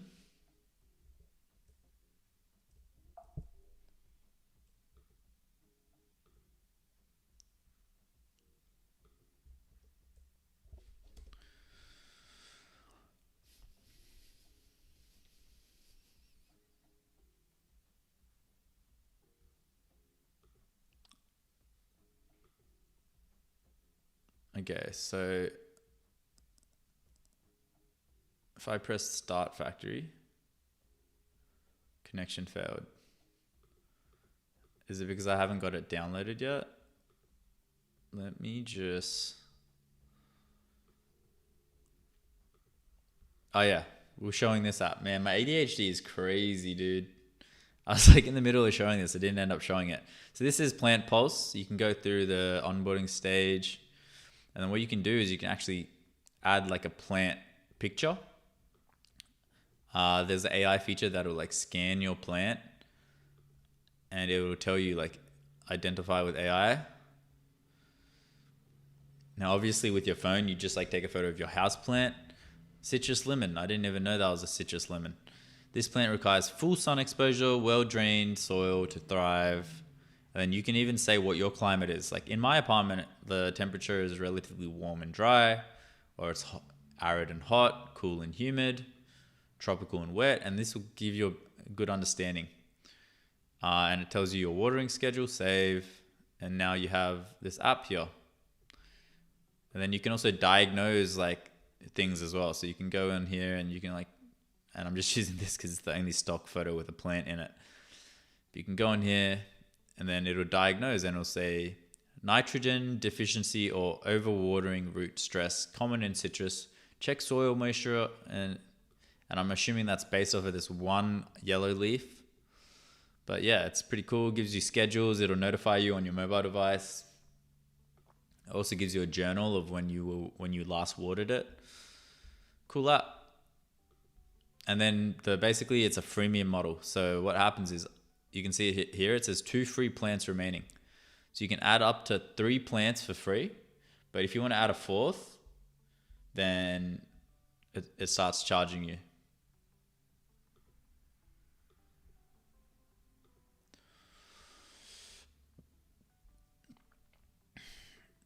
So where we are, what's done, what's the app is not a fully self-contained runtime. It depends on system Python 3 for the orchestrator subprocessors.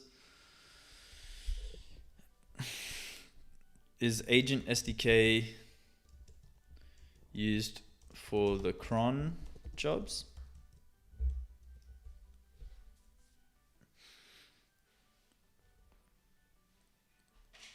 How are the cron jobs running is what I'm curious.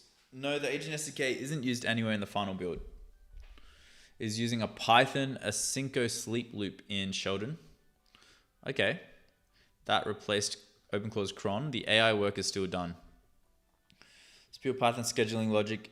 No AI SDK involved. So after scheduled. So explain to me Python's role in this.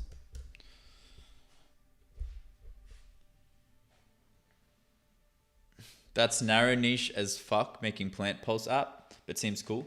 I mean, that's the beauty of the app factories. We can niche down incredibly because we're just pushing out so many apps that we can launch super niche things and it's chill. Using Claude API keys or the subscription. I'm using the subscription in the terminal. I'm actually using the subscription for everything, yeah.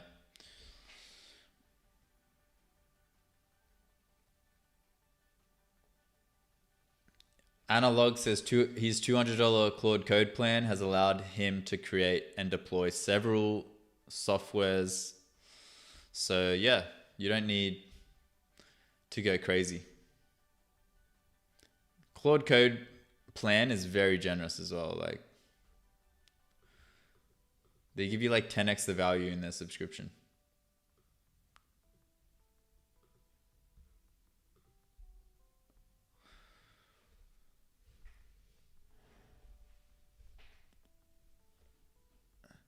By the way, who from the space of Claudebot experts, anyone you are learning a lot that you can recommend to watch to get better at? Yeah, there's I think Matthew is really solid.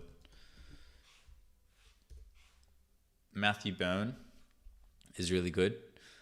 I will say though, he doesn't go too in depth, but he is very solid in terms of his Openclaw videos. I would recommend him.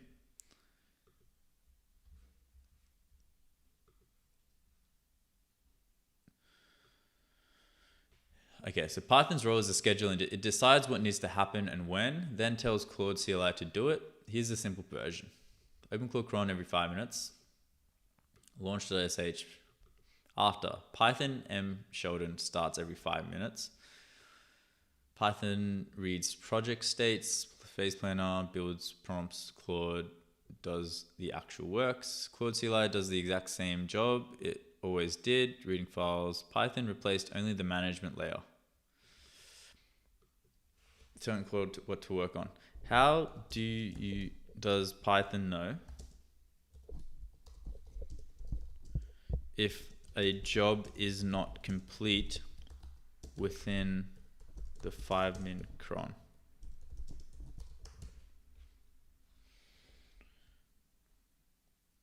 You never hit rate limits for weekly or monthly? I have like 4 Claude subs right now, lol.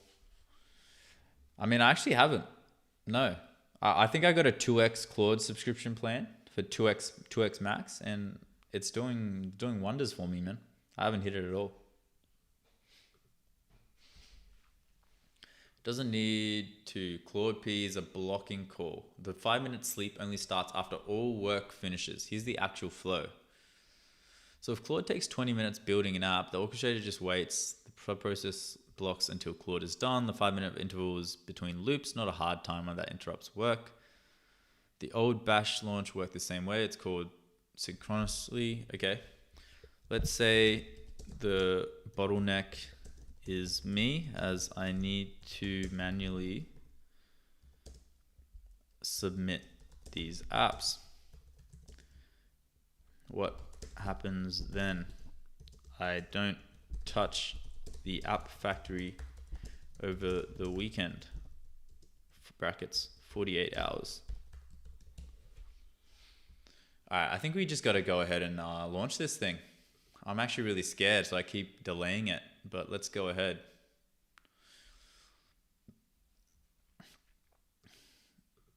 Sheldon app. So inside Sheldon app, actually, let me just prompt. Where is the app factory launcher located?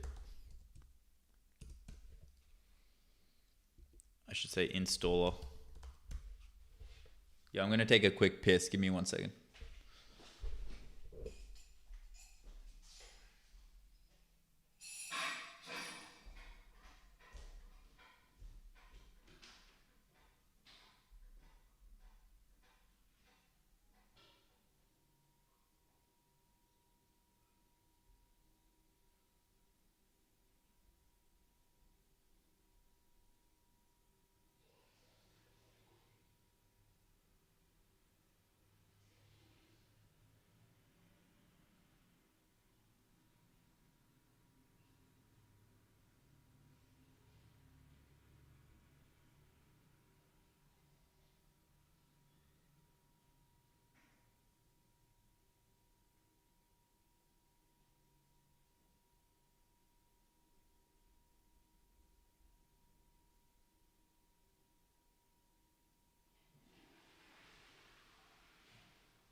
All right.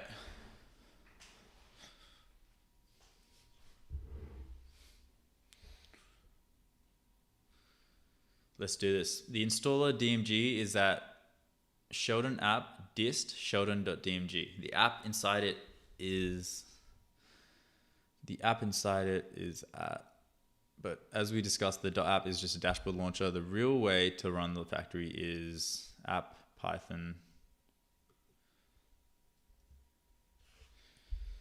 So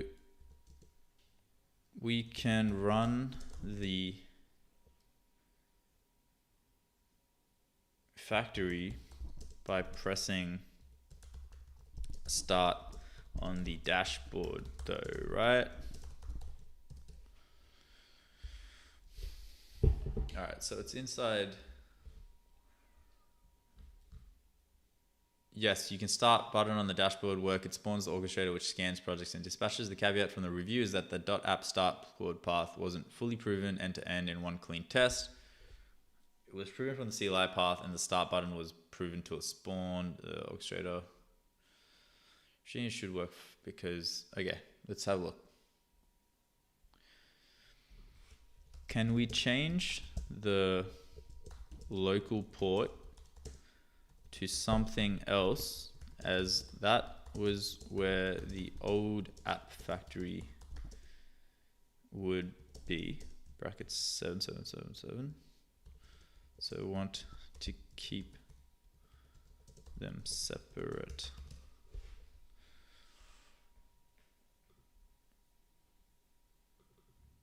All right, so in here, dist.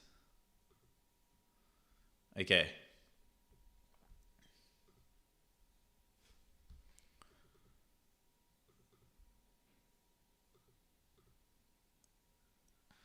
Good index uses relative URL, so it doesn't care about the port.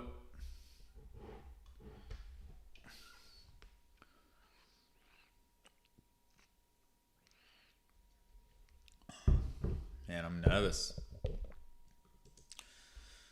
So this is Sheldon, and this is Sheldon.dmg. Is that Sheldon.app that we're looking at? Inside dist. Okay, so this is Sheldon app, and this is Sheldon DMG. Okay. New factory dashboard is now at old factory. Both can run side by side. Okay. Let's go ahead and launch.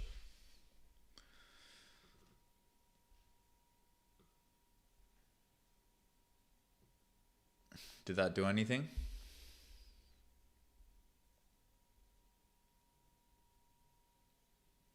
I don't think it did. Just ran .dmg and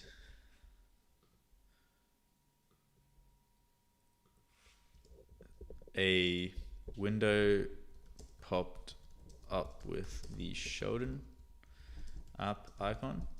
However, after clicking, nothing really happened. No installer, no nothing.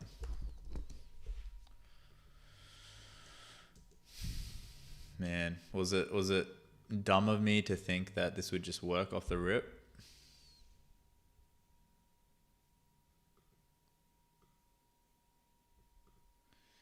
I want DMG to work. That's the whole point of testing it.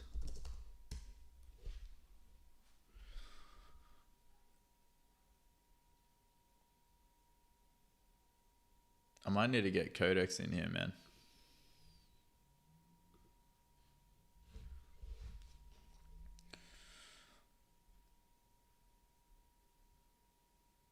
Do you currently have a 9 to 5 on top of this? No, I do not.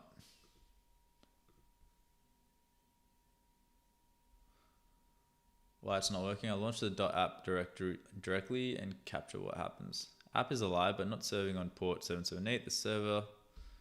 Yo, while we're here, I want to press this test icon.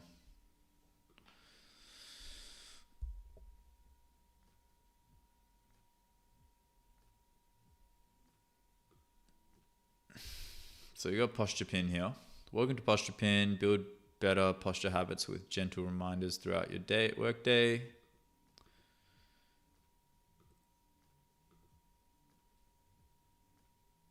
Okay. Work hours enable. Interesting. Posture check-in. Yo, that's a clean UI. It cuts out a little bit. I wonder if that's... Why is it cutting out? I'm ready. How's your posture? Interesting. It could be cool if AI was integrated in here somehow.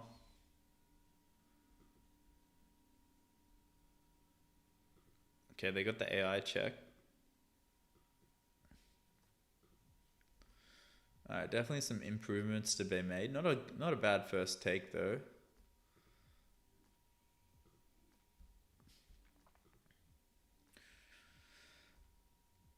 Let me see if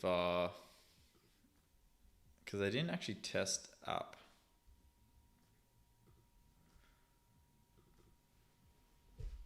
When I click Sheldon itself, it doesn't work either. Or is that, did it work just then? Just took a second.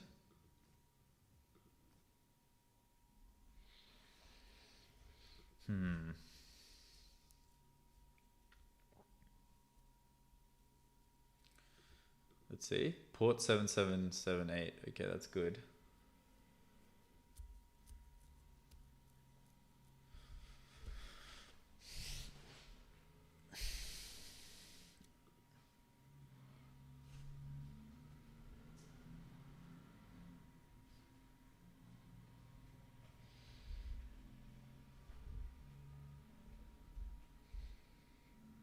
Hey, Mirakami, welcome back to the stream, bro.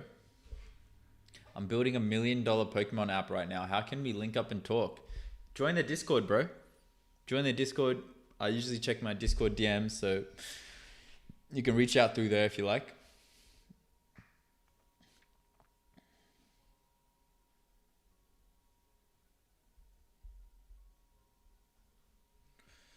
Note the macOS block it the first time. If so, right click the app, open in the dialog is rebuilt. Try it again.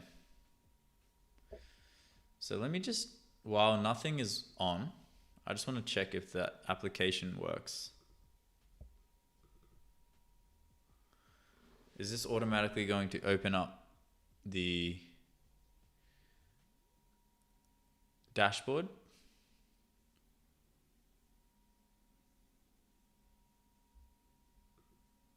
Let's give it a second.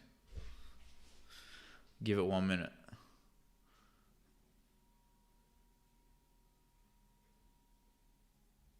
Because I couldn't tell if that was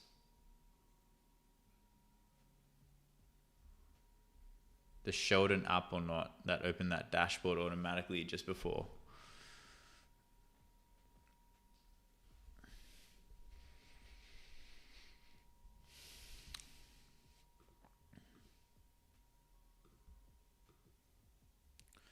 Doesn't look like it's working. So if I click Sheldon DMG, brings up Sheldon. Yeah, I don't know about this. Let me actually just copy this and just ask ChatGPT. When I open and try the DMG, I don't see any installer, nothing.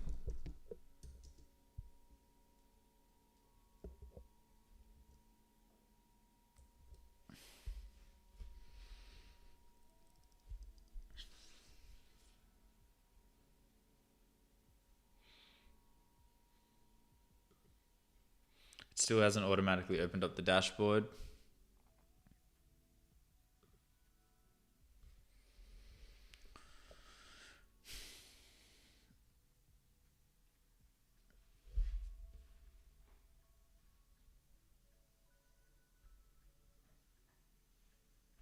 Gemini 3 Flash is really good.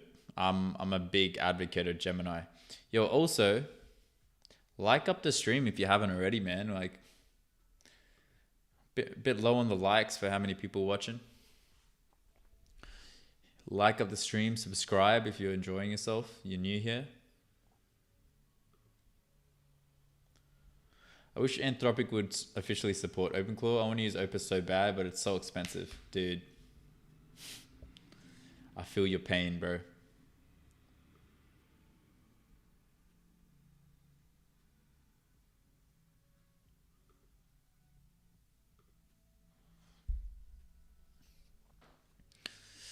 Context compacted, reviewing the latest. Damn, that was a fast context compact. Usually Claude Code takes like a few minutes. Codex did it very quickly. The path still is not a self-contained app runtime. The launcher is still not robust about startup failure or port conflicts. This is real progress. The DMG now appears to launch the dashboard path instead of doing nothing, but I would describe it as the DMG launchers are working.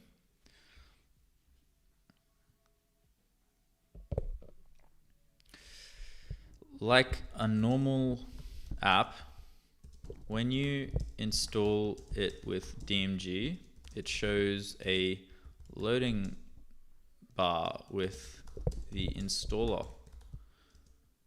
It shows the app and makes you drag it into the applications folder for Mac OS. With the App Factory DMG, I don't experience any of these normal Mac OS installer, I guess, installer, what would you call it? Like installer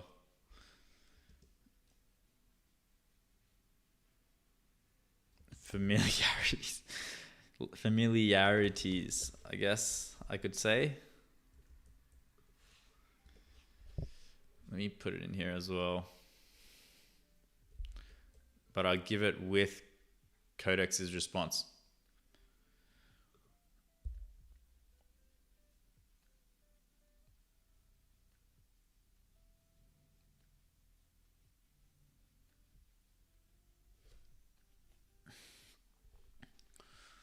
Window appears, it shows the app icon and an application shortcut. You drag the app into applications. That behavior is not automatic. It has to be intentionally built into the DMG layout, what you currently have.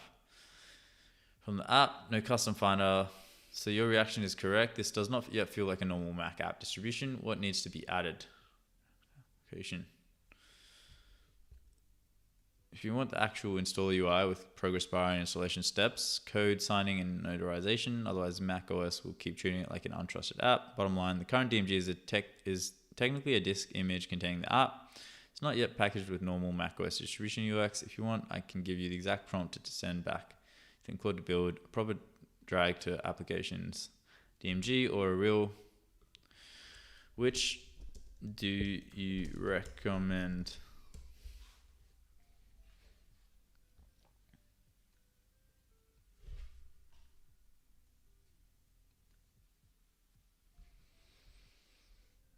For this app, I recommend a proper drag to applications DMG, not a PKGY. This. Do not build a proper macOS drag to applications DMG for Sheldon app. Requirements: when the DMG opens, Finder should show. If you want, I can also.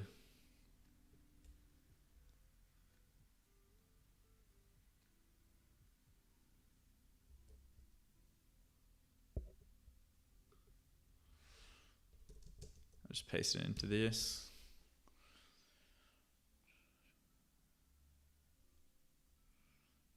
Feel like a normal Mac app distribution, drag Sheldon app into applications. Optionally include a background image and icon positioning. The DMG should be generated reproducibly from the build. Update the packaging process. So this is the default distribution artifact. So the idea is if I download this .dmg into another device, it should start up app factory from scratch. In our current state, is this capability capable?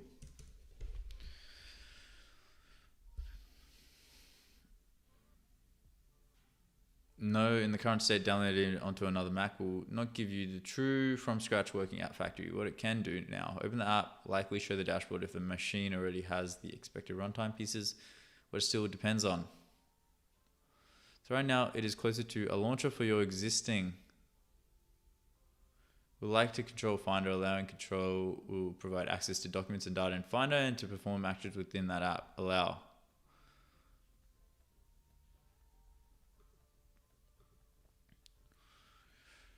For download DMG on another device and starts from scratch, you would need a real first launch setup flow, create select workspace, collect API keys, no hidden dependencies on your existing folder layout, no reliance on your current desktop repo clone, no assumption that project's queue scripts already exist externally, bundled or explicitly managed runtime dependencies.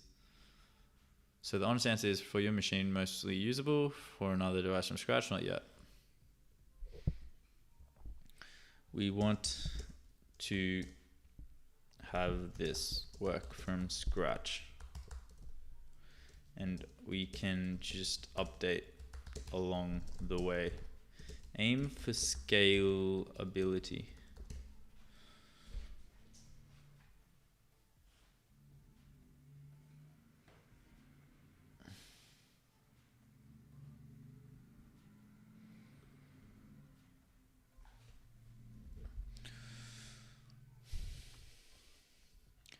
Then you should treat the current build as a prototype, not the final packaging model. From scratch, scalable product on another Mac, the target architecture should be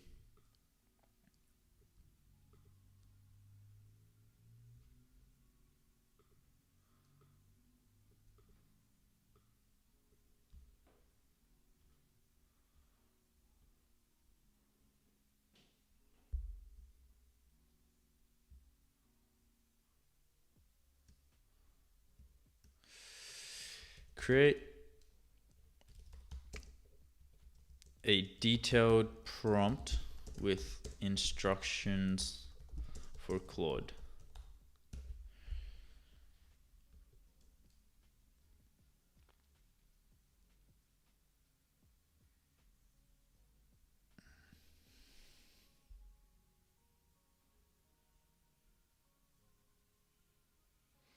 Oh, this is a big prompt. I already know this is going to take ages.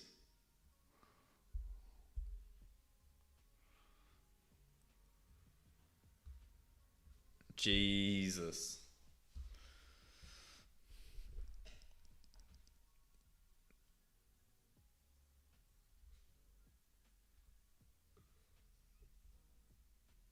Let's just go ahead and copy this.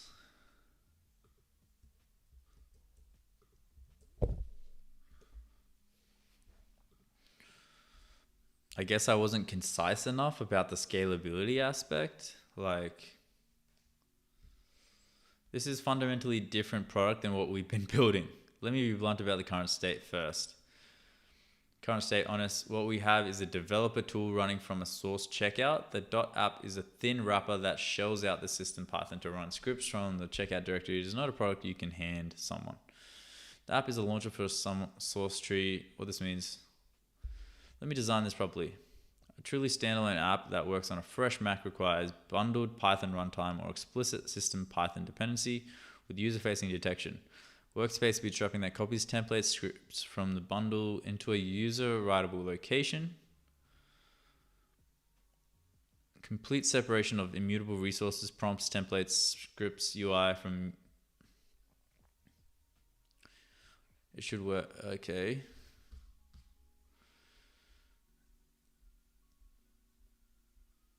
Target architecture design. Key principles. App bundle is immutable.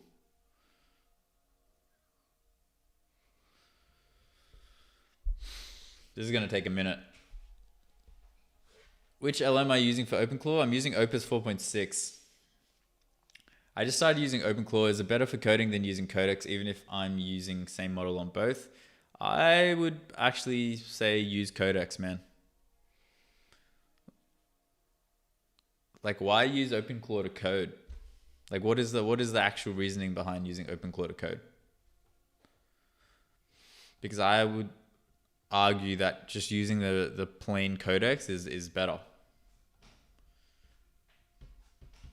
I think Openclaw might even confuse, because Openclaw is like a inferior harness to Codex and Opus 4.6, because they're like models that are way smarter than anything we've ever built as human beings. So using Openclaw as the harness to control those models to vibe code apps doesn't really make any sense. Like, you would want them to be unleashed without any sort of limitations. You know what I mean? I don't know. Maybe you can use Openclaw to code things, but personally, I don't know if it works.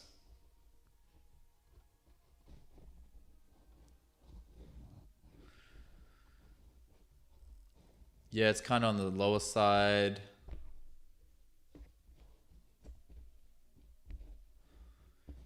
How you make $47 in I'm new? I mean, what app and where? You publish name or something? Yeah, read the description.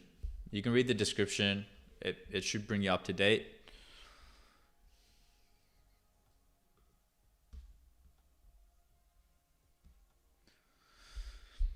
Place the must do first. Everything depends on it. Good. The gap analysis found 9 high severity issues, all stemming from one root cause. No separation between app bundle, read only, and workspace writable. Implementation plan. Okay. Cool.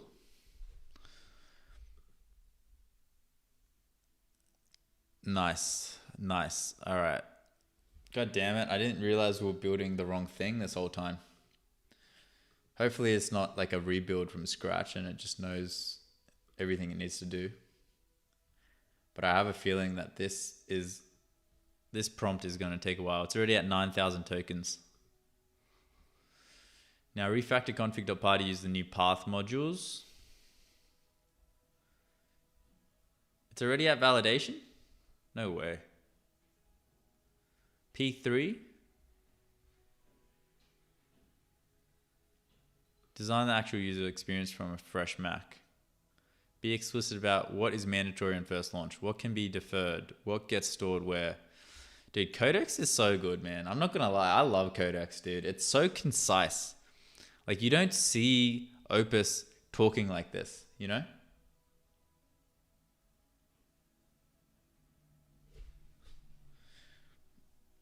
Where could I find the Sway app you made? It's on the Solana mobile app store.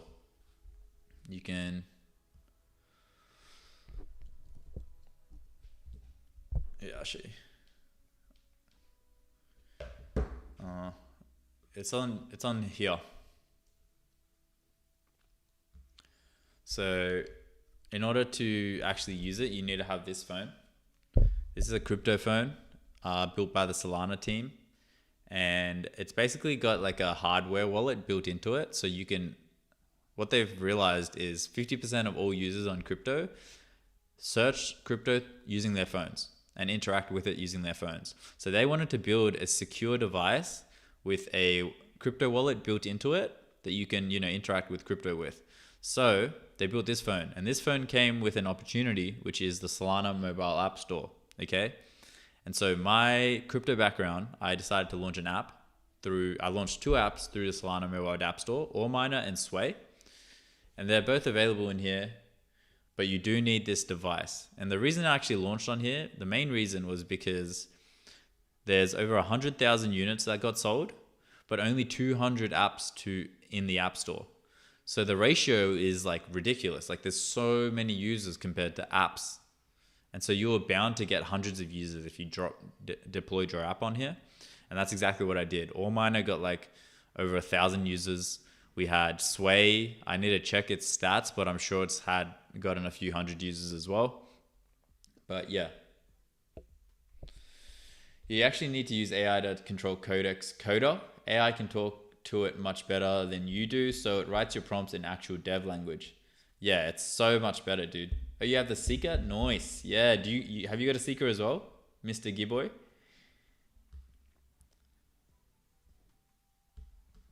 That's cool. I feel like the Seekers, and whenever you find someone that owns a Seeker, it's cool. How can I make agentic AI? Please guide me. Bro, that is the most like broad question I've ever been asked. I don't even know how to begin with that. I don't even know if I'm the right person to ask that question.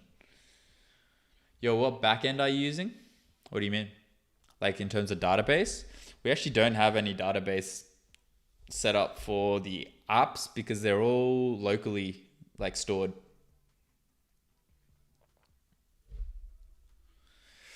Didn't even know about Seeker. Very cool. How does the wallet work on it? Similar to a ledger or just using something like Phantom? Yeah, it's exactly like the ledger. It's exactly like a ledger, but it's connected to your phone. So it's kind of handy. Handy dandy. Nope. Should I? I mean, yeah, man. Definitely, bro. The airdrop was fat. The airdrop was fat. If you had bought the Seeker device and then sold the average airdrop, which was 40,000 Seeker. Let's do the maths. 40,000 Seeker times, at peak it hit 6 cents. So you would have made $2,500. They were selling the phone for $500. Like it was literally a money glitch. You could have bought like 10 of these phones and just, instead of working your 9 to 5, you could have just gone on every single day, interact with this phone, all 10 of them, and you literally would have had $2,500 times 10. And that was just the average airdrop. If you were like a power user, they were giving like 120,000. So, and it only hit 6 cents for a brief second, by the way. It was only for like an hour. It's around like 1 or 2 cents right now. But that's still a lot of money, you know?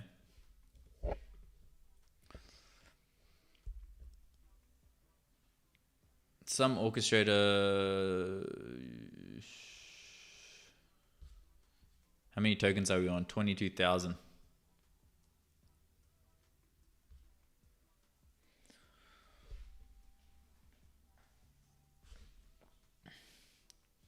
Which app is generating most revenue? Right now, none of them. We had Ore Miner, which is generating the most. It did like 4K MRR or something like that.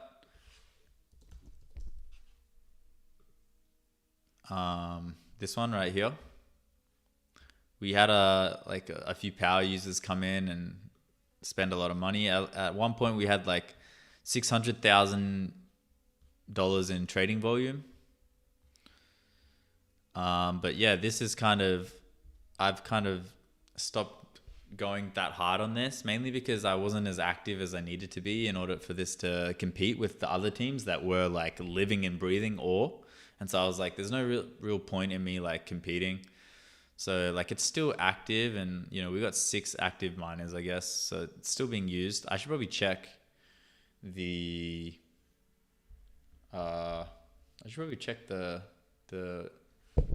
developer dashboard. But the thing is, crypto has gone down so much that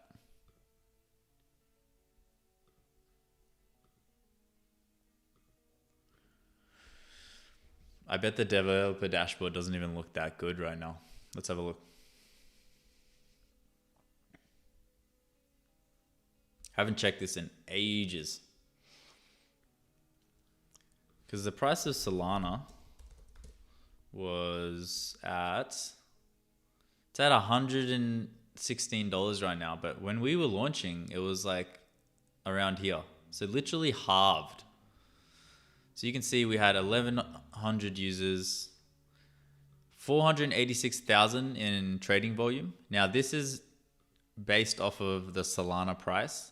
So you can see the Solana price is low right now, but when it was around here, around this range, you can see how it would have been double this. So we would have had actually close to $1 million in trading volume at peak. And then you can double this as well in terms of fees generated. Yeah, this is the ore miner.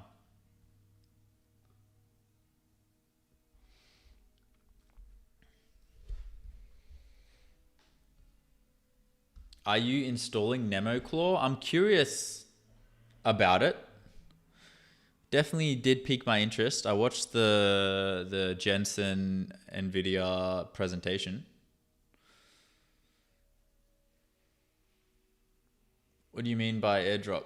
It's like a crypto, basically crypto companies are able to give you their own crypto coin as a reward, kind of like a loyalty program. Starbucks might give you a free coffee if you order 10 coffees in a row, right? But crypto, because it has access to your wallet, they're able to actually give you crypto. So there's a marketing strategy that you only ever see in crypto where if you use someone's platform and that platform ends up generating billions of dollars, then you might get rewarded with their cryptocurrency when they launch their coin. And this has been very lucrative for a lot of projects, but it's also been a trap for a lot of projects as well, because some projects will say like, hey, you know, join our platform and try out our product and we'll give you an airdrop, and you know, it ends up not being worth anything. So that's incredible. Did you create it with Openclaw? No, I built it using Replit at the time. I could have made it way better if I knew what I knew now. But it was my very first project that I vibe coded, and I used it using Replit, and I spent like $2,500 building it on Replit because it's so expensive to run Replit. Wait, so it can store also Bitcoin Cash, Litecoin, Doge, all my fave outs. I actually used to pay for shit with. No, it only works with Solana, I think. So it's like a ledger, but it's only Solana. That's the other thing. I'd hope so. Better not be storing exclusively Sol and Sol tokens. Yeah, I'm pretty sure it's just Solana. Yeah. Lol, you even incorporated your Monopoly Australian dollars in the dash. Yep. That's incredible. Did you create? Yeah. All right. 13 minutes. Let's actually just go ahead and copy this into Codex.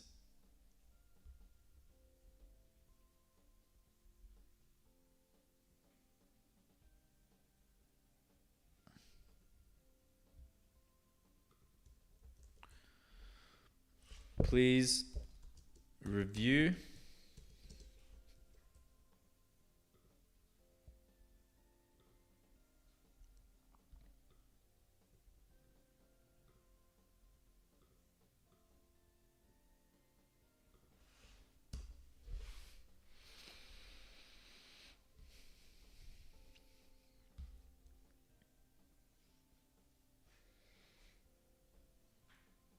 or miner. How can I mine? Just log in. Yeah, just log in with your wallet verification. But honestly, don't even use it, bro. Like I literally haven't put any time towards it this last month, and there's competitors that are way further ahead than me. So I wouldn't even recommend you use it. I'm checking the current high. The new workspace model is not wired through the dashboard config path, so the single source of truth claim is false. Nice. Already the new workspace model is not wired at all. Improvement, the path split is real. The DMG script is now a normal drag to application layout, and workspace bootstrap exists, but I would not describe this as architecturally closed yet because the dashboard still bypasses the new. Okay. Nice. Now we can just send this here. This is why I love the combo, man. The Codex and Opus combo, dude. It's so good. It's auto mining. Yeah, for this coin called Ore, which is basically trying to be a store of values, kind of like Bitcoin. They got a very strong community behind it, which is essentially why I actually built the app in the first place, was because of the community base.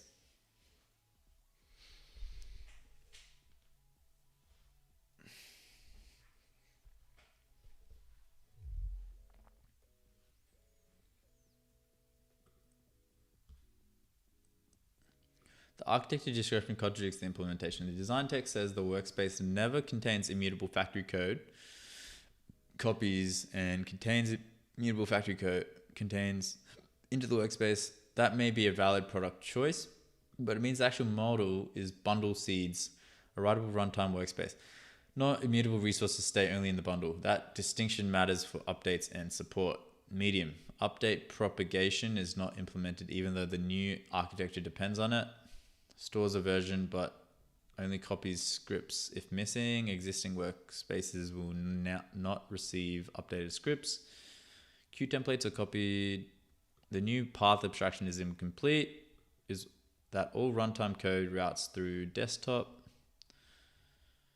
Valid. Okay.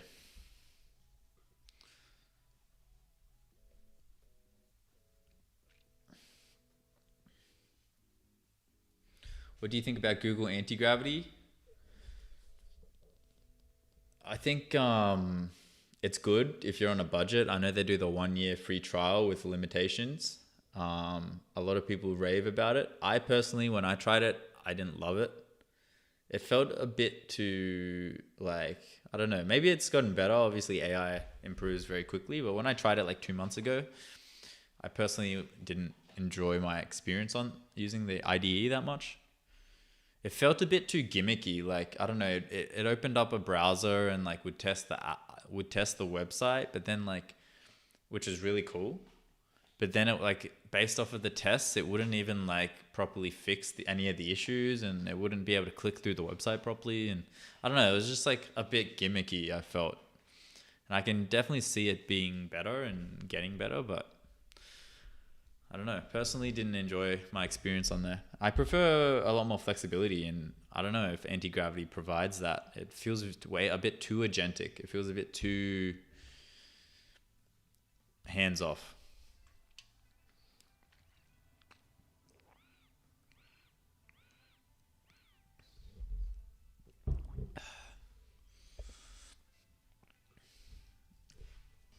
Oof, Crustafarianism token crashed pretty hard.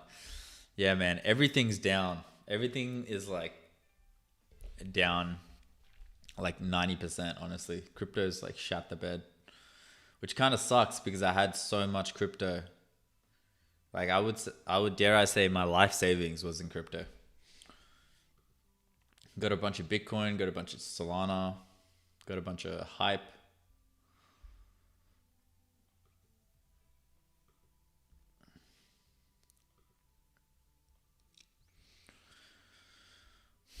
Okay. I'm interested to try this.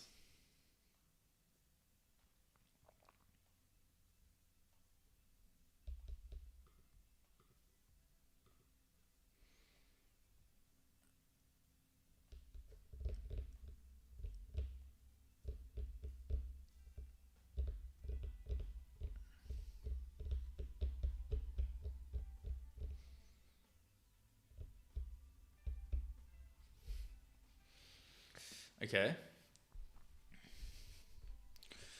What's still not proven? Full .app setup wizard dashboard start real claude.p from fresh workspace. That depends on the user completing the setup wizard with real credentials first. Model. Okay. I'm going to just do this one more time. I like getting to a point where there's no more high issue findings with codecs, because then I kind of know like, okay, they're like somewhat in the same terms. They kind of agree with the code, and that's the level I like getting it to. Please review.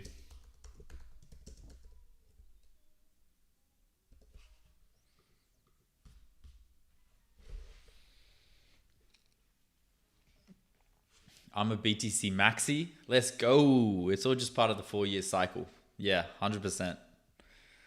I was just expecting there to be more of a blow off top, you know, like we've seen in previous cycles. This one was quite tame.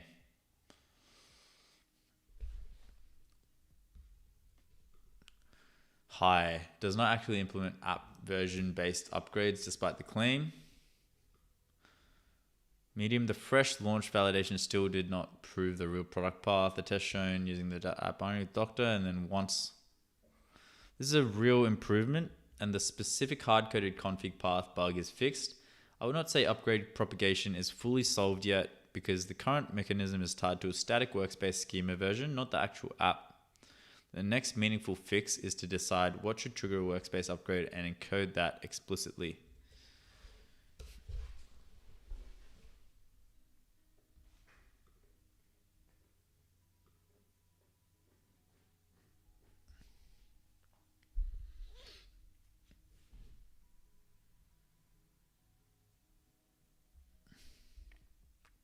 I just want it to work, man.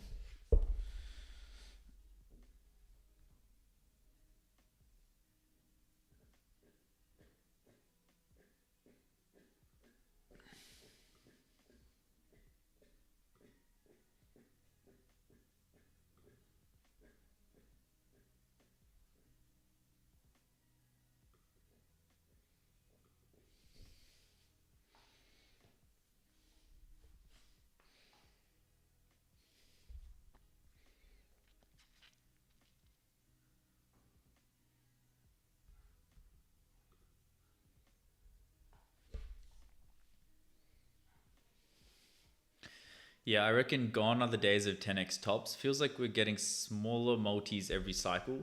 Expecting a 50-60K floor this bear market cycle, Australian dollars. Yeah, I see that. I see that. I mean, what's it on now?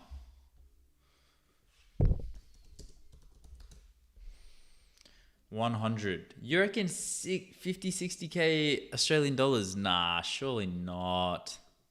You think it'll go that low?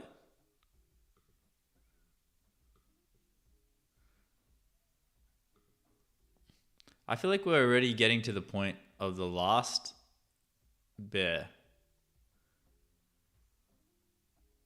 No, that was 2024.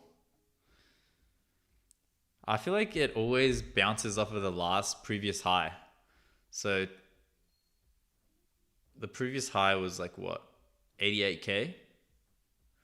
So I can see it bouncing off of 88K. That's at least how I've always viewed it. Like it bounces off of the previous high. So I think it goes to 86. Crypto winters always hit hard. Yeah, man, they hit the hardest.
Okay, let's do this one more time.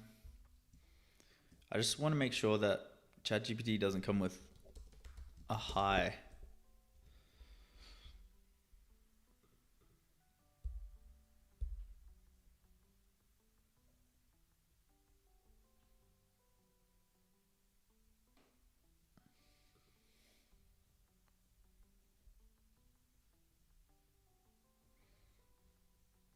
Okay, way better. We got medium, medium, low. This is a valid fix. The earlier review findings, I would just tighten two things. Update the doc string to say version mismatch instead of newer. Okay, I'll do this. Let's see if it works.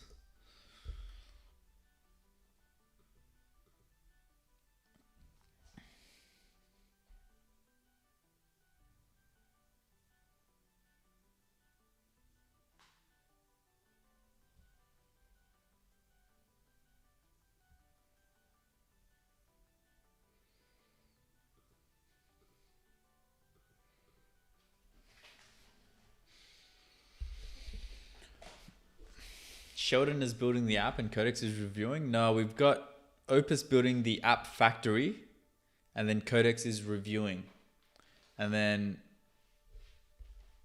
yeah, and then the Sheldon is actually the app factory itself, and Sheldon is my Openclaw agent.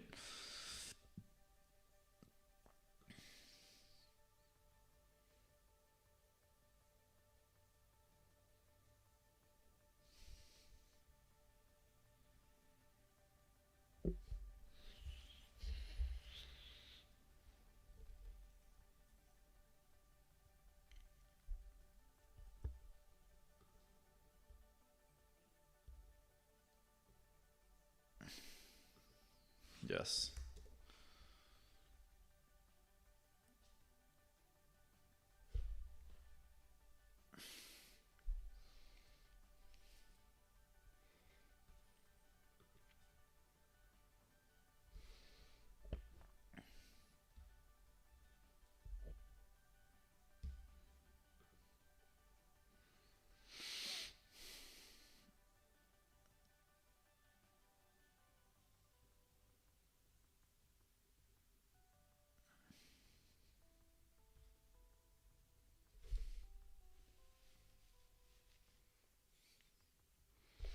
Okay, I think this is the one we try now. Fingers crossed it works. I'm used to the .dmg looking different. Let me see if I can find one. But I swear the .dmg file. Oh, nah. Maybe it's just older .dmgs.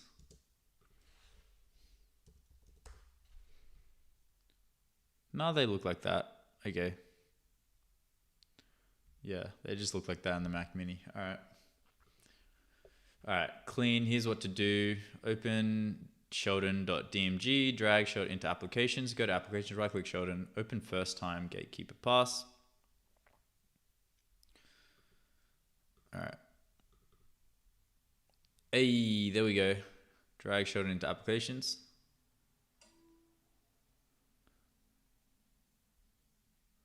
Go to applications, right click Sheldon. Now go to apps.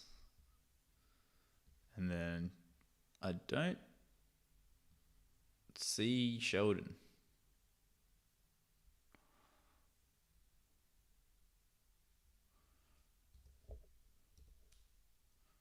He is there. So why aren't I seeing him? Am I tripping?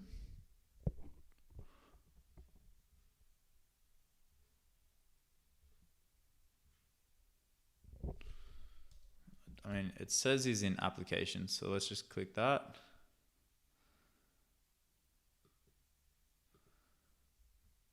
Is he in here? I'm not seeing him in there.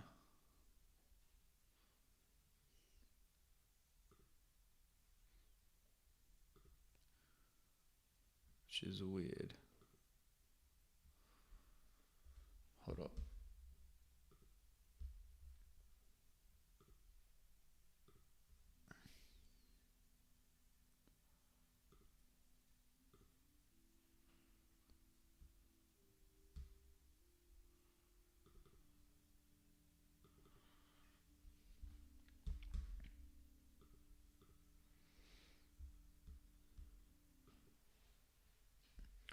Some apps don't show up in that menu. Yeah, okay. So it says drag Sheldon app into applications. I've done that. Go to applications, right click Sheldon, open first time gatekeeper bypass. Okay. So asking for your credentials. Okay, let's try this again. Right click, open.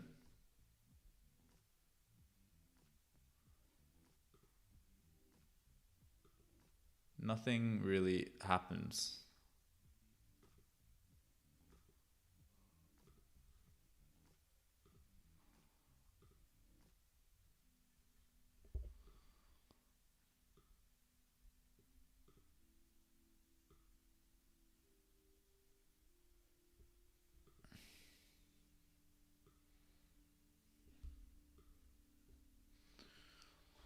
Let's try this again.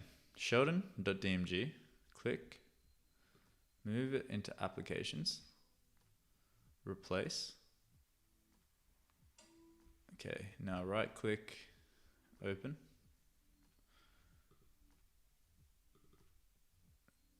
It's not showing. Oh, he actually is showing there now. Open.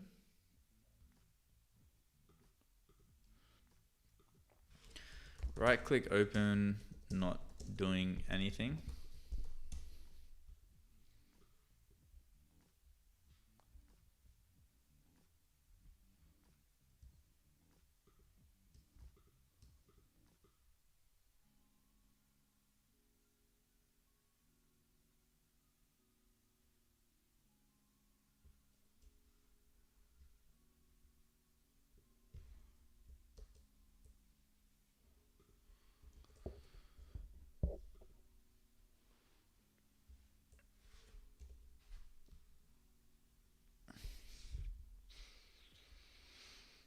Blocking the GUI launch, not let me explicitly allow it.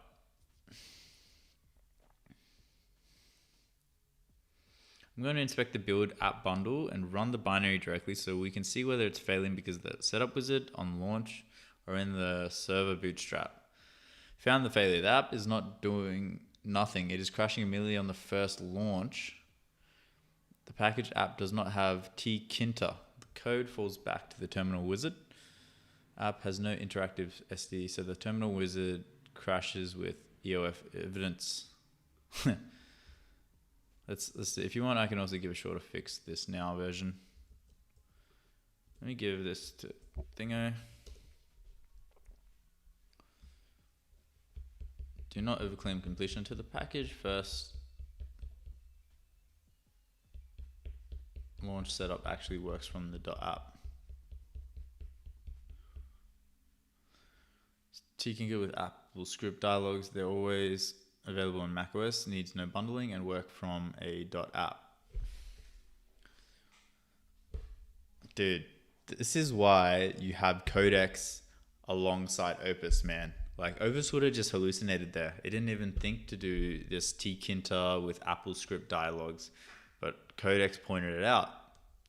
It's such a code, like, vibe coding hack, man.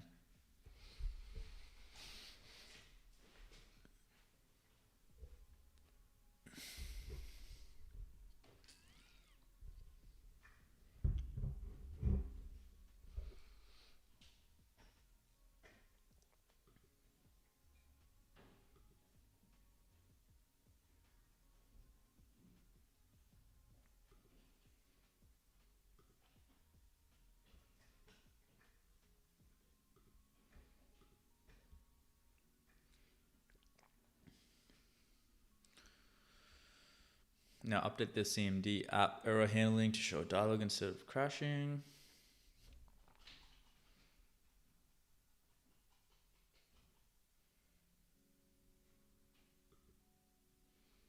Okay, it's just gotten rid of everything.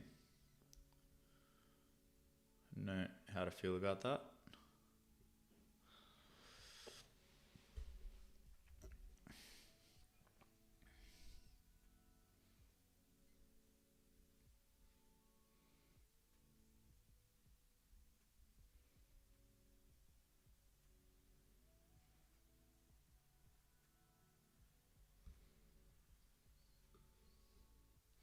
You should see native macOS dialogues asking for your credentials one at a time.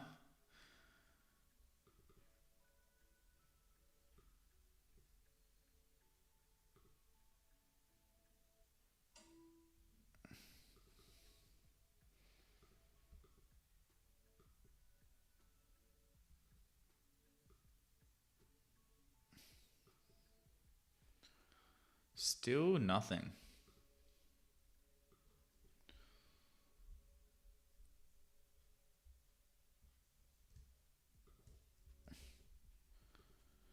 Still nothing when I right click open.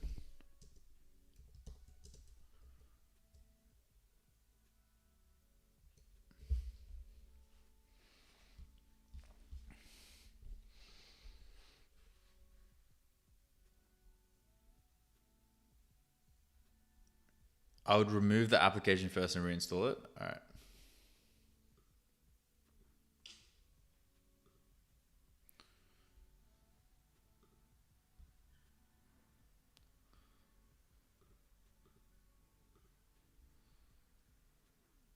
What's this saying?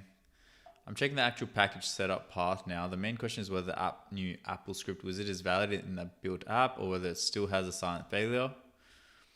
The new Apple script setup flow is currently broken by invalid Apple script syntax. This did not fix the package first launch path yet. The most likely current behavior is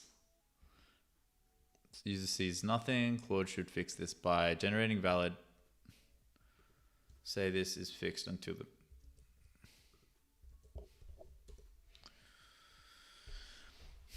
all right, let's try this again. Test message. What the hell is that?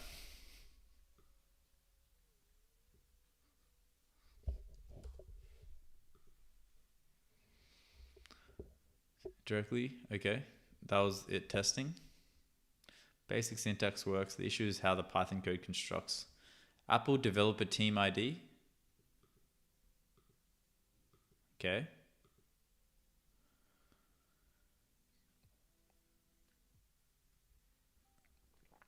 Title Apple C. It runs but returns empty. The text returned of the result is a separate statement not chained to the dialog. Also, and got dialog with title test buttons. Cancel. Okay. Okay. Looks like it's working on the workflow. Line 1, line 2. Set dialog result to default answer. Test the new lines in message. Need to use return character. If I pressed cancel this time.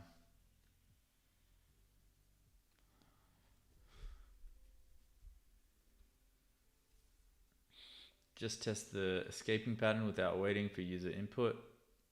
Now I know the correct pattern. The key fixes. Use multiple E flags instead of escape quotes.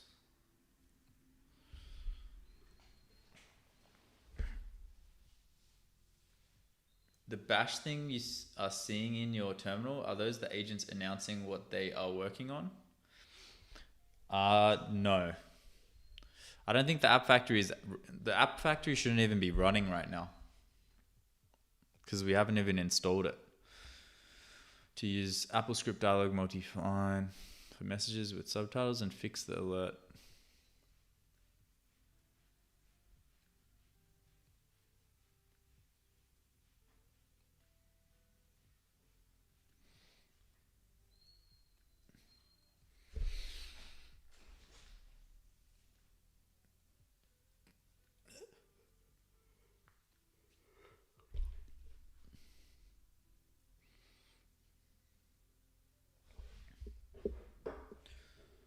So that's all Claude and no agents. Yep. I do have Claude's agent teams running as well.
Enter test value. Cool. Line 1, 1, 2, 3. Cool.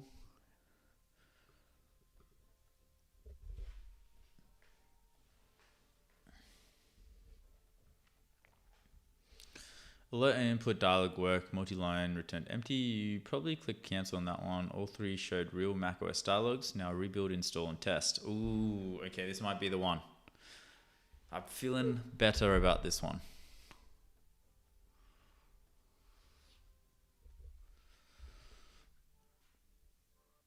Let's make sure I don't have... okay, Sheldon is not there.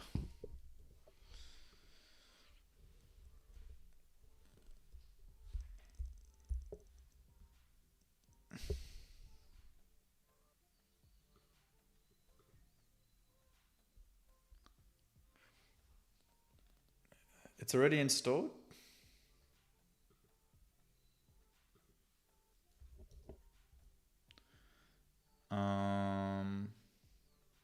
What? Is it this one? Close CLI not found and install these and relaunch Sheldon. Okay. Let me just...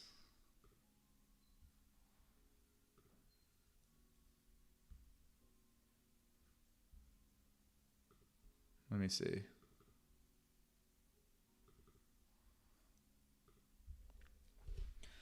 First, before it would have timed out, dang.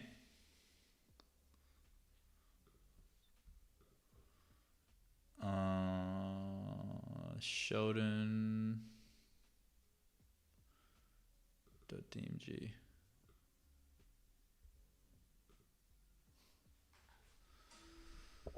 Okay.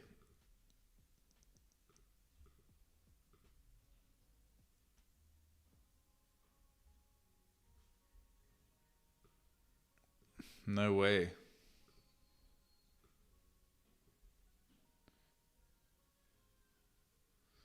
Maybe it didn't install the...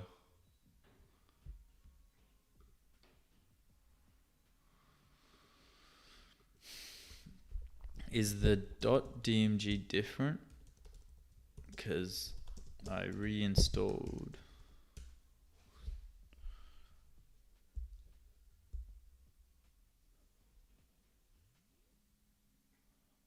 yes, the DMG still has the old broken version. Let me rebuild it. Okay, thank you. I was wondering. I was like, what the hell?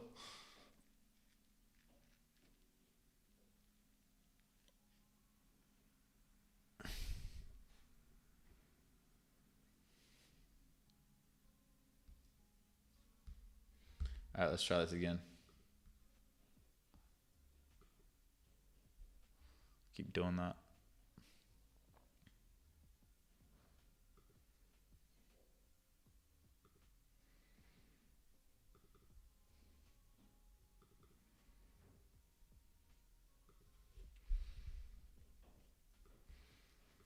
Store instead from the DMG, open, drag the app tab. Okay. Why does it look like this?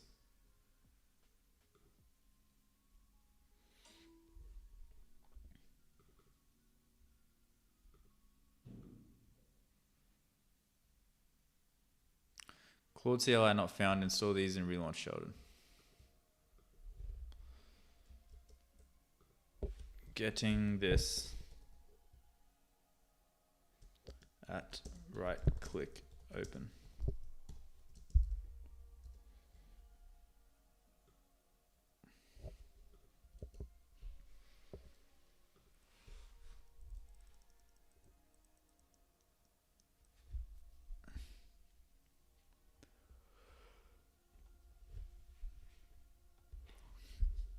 The .app doesn't inherit your shell path, minimal system path. Claude CLI is installed, but the app can't see it. Let me fix the path resolution.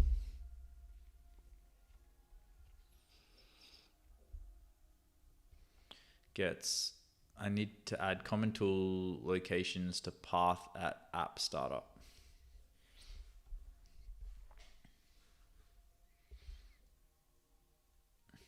I mean, it's good that it gives that warning.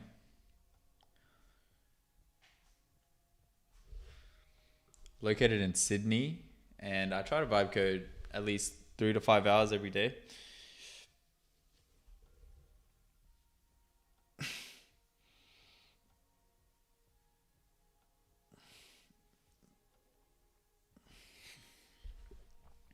Main thing is I'm tackling this challenge alongside the content creation as well. So the content takes up like the other 5 hours of the day. He's vibe coding when you see him live. Exactly. Mr. Gee Boy knows what's up.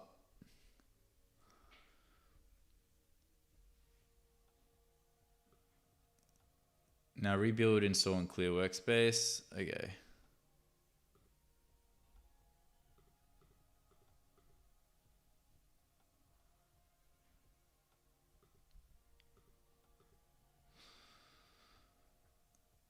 Try double clean now. Let's see the welcome dialog. I mean, it thinks that.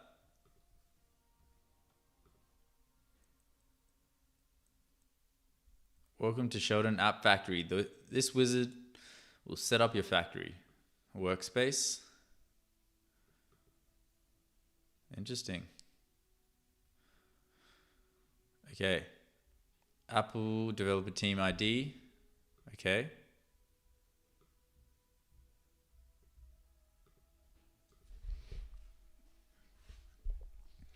I think users would prefer, let me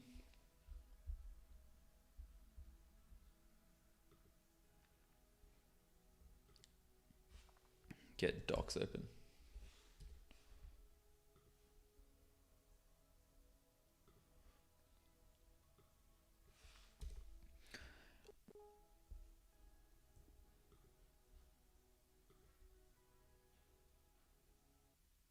Okay, hold up.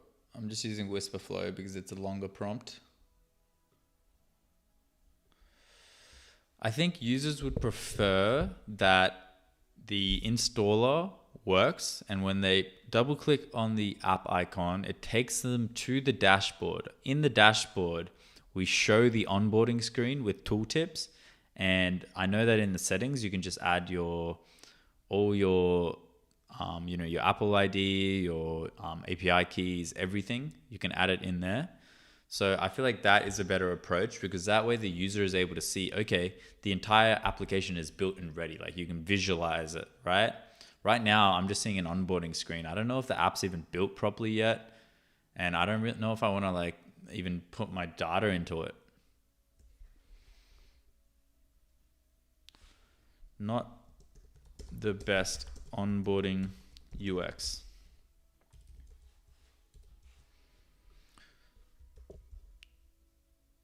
I'm actually going to put this with Codex.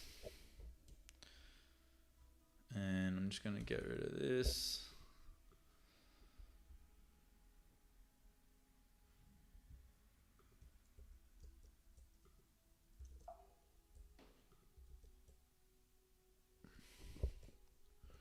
I only put that in. But I should probably... Actually, let's just see what Codex says. I'm checking the current launcher and setup code after the path change, because the main question is whether the package app now reliably finds Claude and whether the onboarding flow matches the product direction you described. The current product flow still contradicts the onboarding UX you want. Technically, but it's still the wrong onboarding architecture for the UX you want.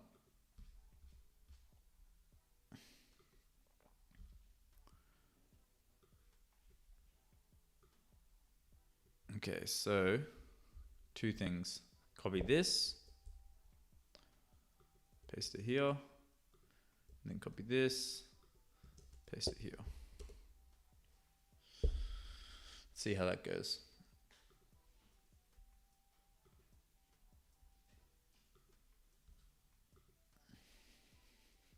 I will say recently I've been vibe coding less.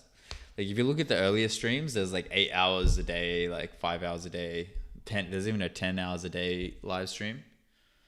But recently it has been on the lower end, and that's actually just because of the amount of content I'm producing. So I'm looking to build a team out right now to help me with the editing of the videos, because mainly it's the editing that takes up all my time. And once I can get that sorted, I'll probably be going back to the longer live streams.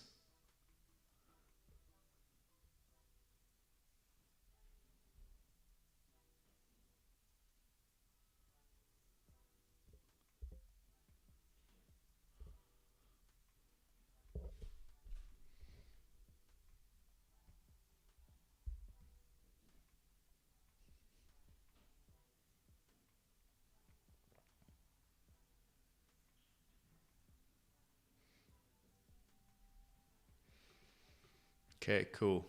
This is looking like it's going in the right direction.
Whoa, that was nice. Opened up the dashboard by itself.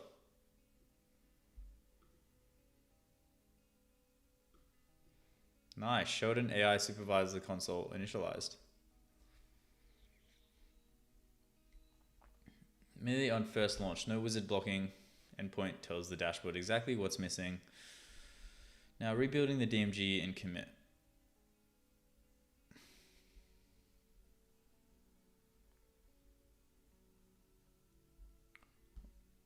Let me just double check that.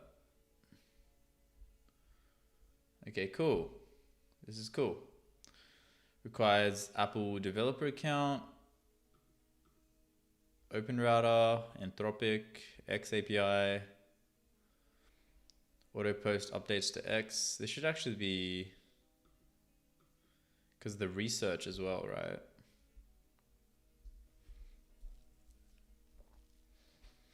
Okay, let's see. I'm going to close this. And we are going to see, does it pop up by itself?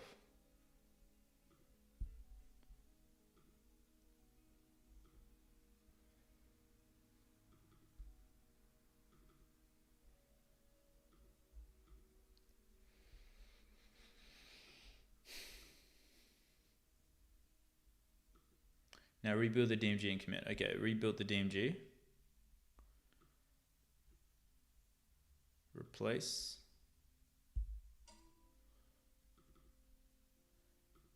I go open.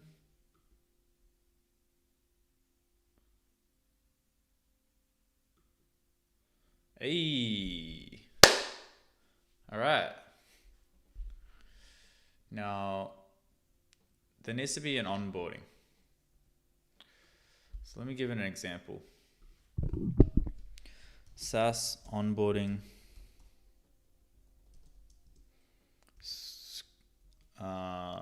Computer. Say SaaS tooltip onboarding.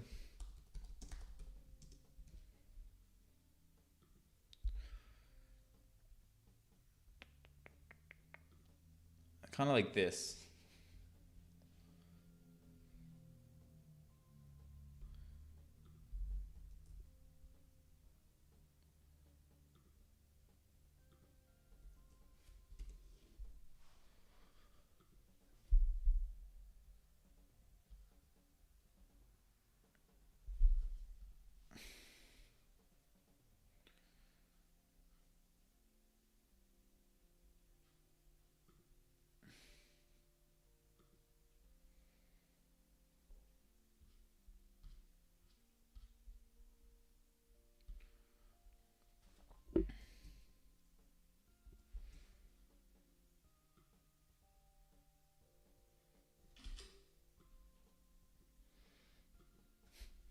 Now, on first install, we need to have onboarding. Here is an example. It welcomes the user. Then, as the user clicks next, it needs to, oh, this feels like a job for Codex.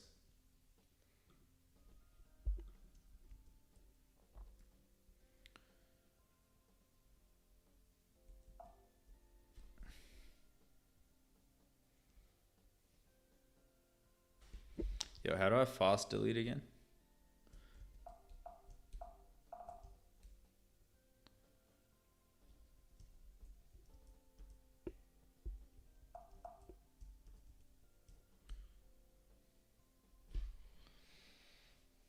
I forgot how to clear the terminal quickly. Is this the most rookie thing you've ever seen? When did you start Vibecoding? Like maybe at the start of this live stream. Like 44 live streams ago.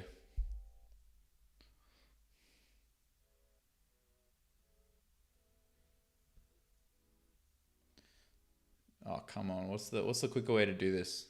What's the shortcut, guys? This is some noob shit right here.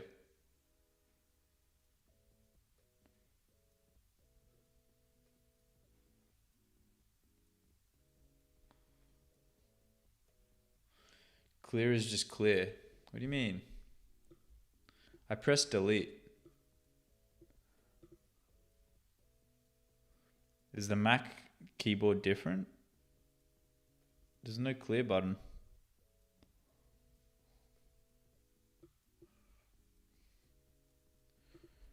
Okay. Where did that go?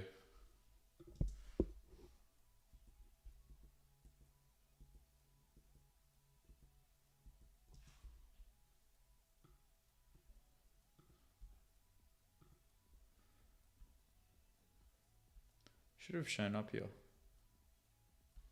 There we go.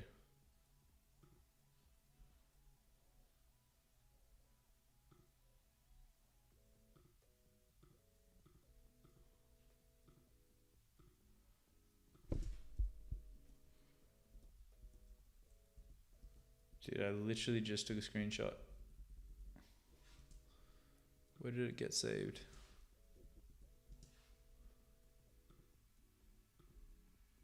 Oh man. Do I need to take it again? Now on first install, we need to have onboarding. Here's an example. It welcomes the user. Then as the user clicks next, it needs to walk them through the dashboard and what each button means. It should also show them the settings and where to include the API keys.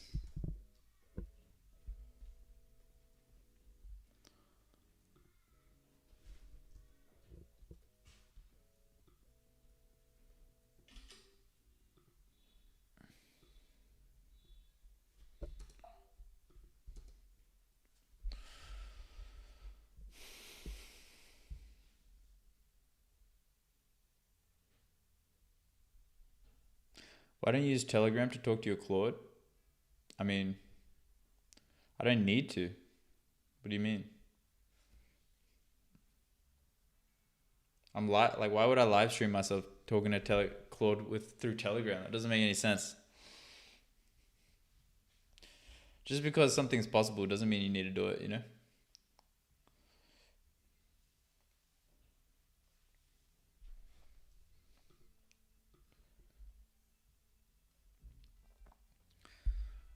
The app should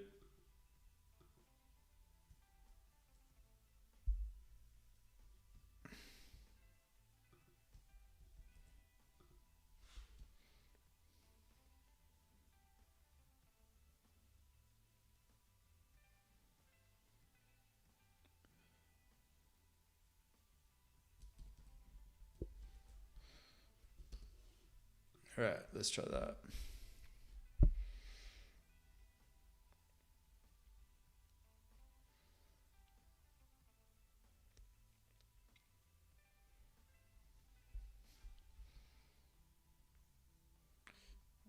I wanted to see that. So it goes step 1, title, welcome. Center middle, what Sheldon does, what you can do from the dash, bar area, health, active project, count, project grid, queue section, start, pause, stop buttons, how to control the factory, where to monitor progress and failures, setting page button, where to add API keys, cool.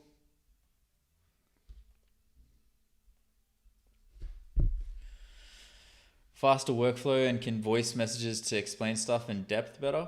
I mean, that's true. That's true. That's true. At the end of the day, like, I've been trapped inside of my Mac Mini. My real coding environment is through my MacBook Pro, which has, Whisper Flow and everything. But obviously, I've been trapped in my Mac Mini because of the Openclaw. And so I've just been stuck in this environment coding without any of my tools, which kind of sucks. But hey, honestly, I wasn't expecting to be stuck inside of here for that long. So maybe you're right. Next live stream, I should probably set that up a bit more and bring a bit more of my tooling. But the thing is, I need a new microphone because this microphone is connected to my MacBook Pro, which is connected to the live stream. So I can't connect this microphone to my Mac Mini because then the live stream can't hear me. That's kind of the main dilemma here.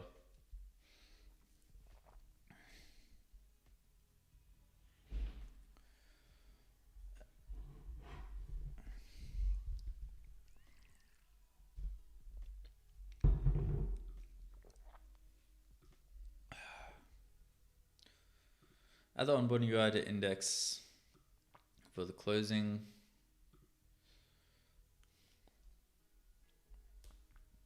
Next, we'll be seeing if these apps actually freaking function. A lot more flexibility with this new setup though, because I feel like every time I now add improvements, we can just update the app and everything's gonna just work. I mean, hopefully.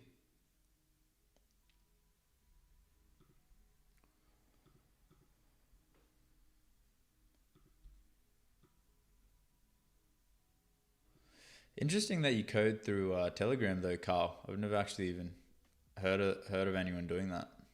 Like obviously with the Openclaw, yeah, it makes sense, but I've never heard of using Claude through the Telegram to code apps. Now they just have their mobile app you can talk to them through anyway.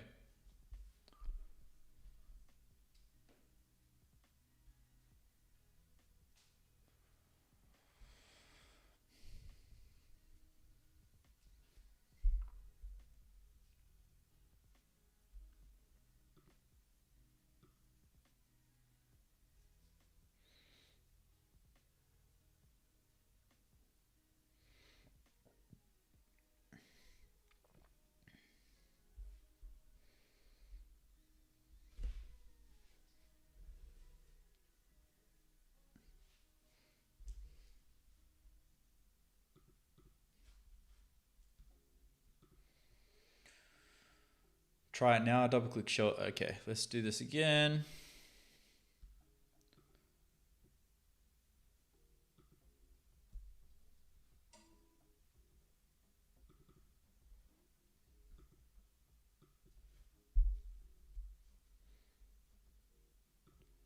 Boom.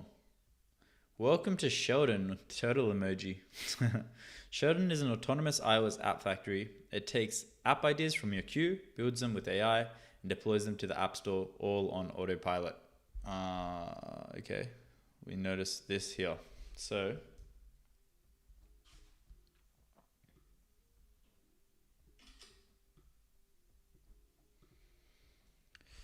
the onboarding process seems to be working. However, I noticed due to the background being blurred, you can't really see what it highlights.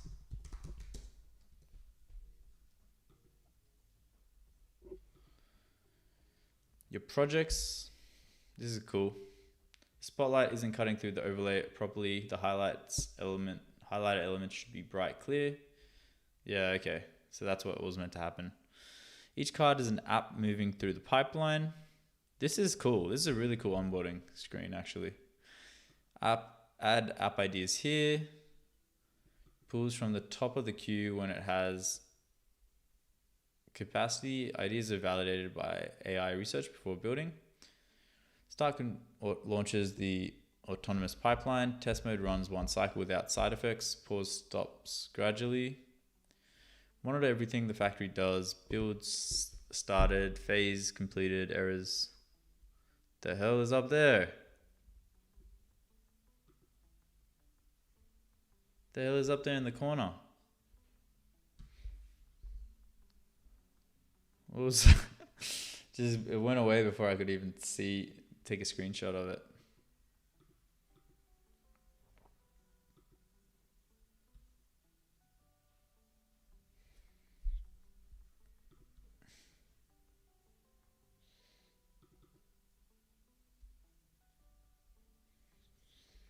Welcome to Sheldon. Nice, there we go. Okay, your project. Idea queue. I will say idea queue points at the wrong thing.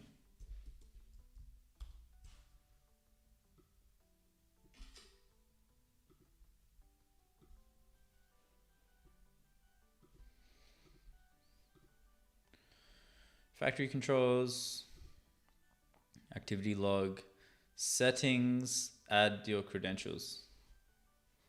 Settings also points at the wrong thing.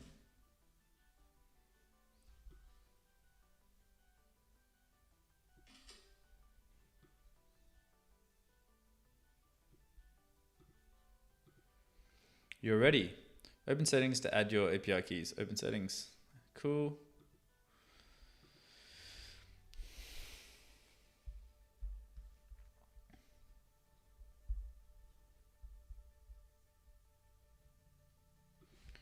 Okay, so idea queue points at the wrong thing. Idea queue is positioned at bottom of the page, and settings points at top left corner when it's actually in bottom left corner.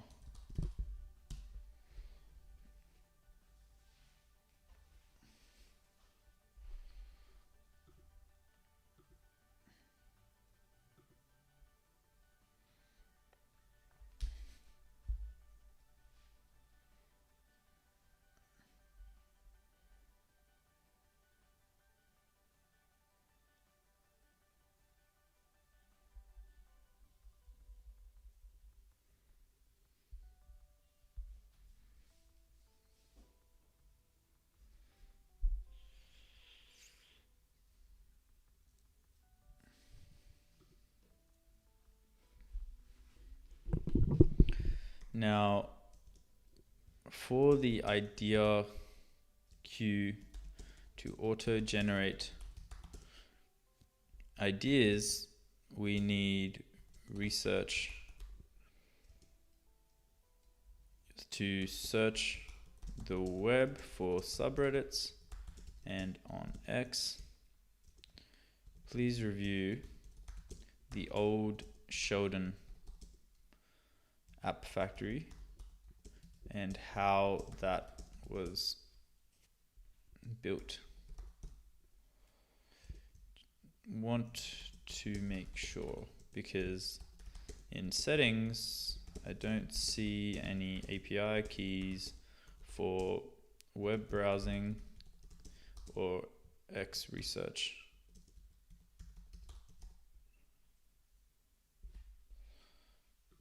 Okay, let's try this again.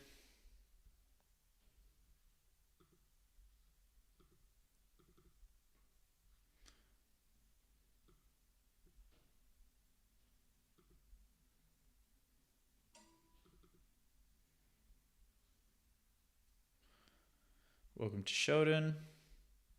Nice.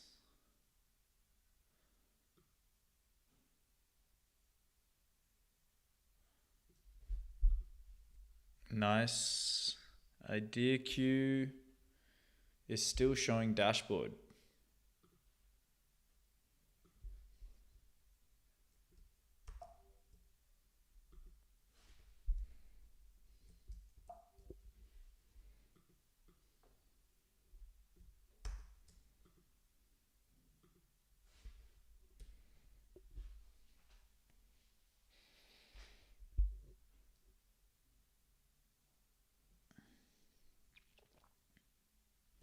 Is settings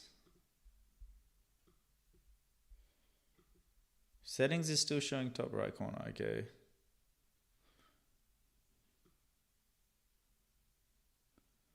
Did I click the wrong one? Like,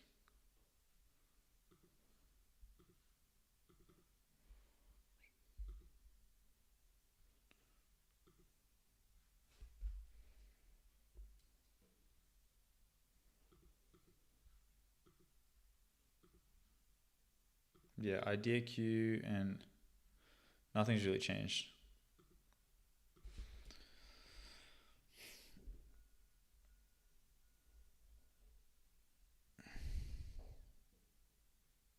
Look at how I spelled Q. It's kind of funny. All right. Nothing has changed. Still same issues with the onboarding and idea queue and settings highlighting the wrong areas. Probably go into codecs.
Yo, nose night.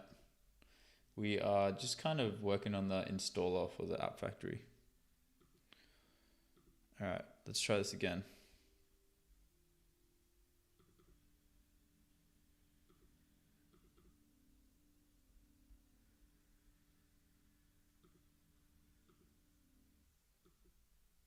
Nice. Okay, idea queue gets cropped out. I can't press next. If I go full screen, is it different? Yeah, it is different. Settings gets cropped out.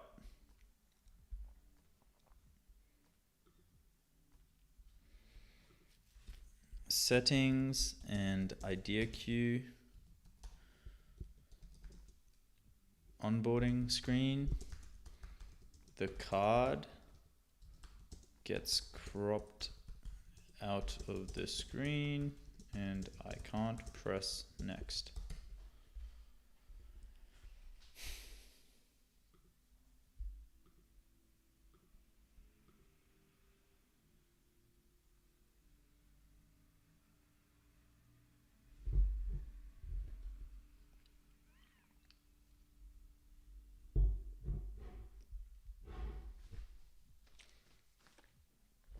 Let's see. Codex said.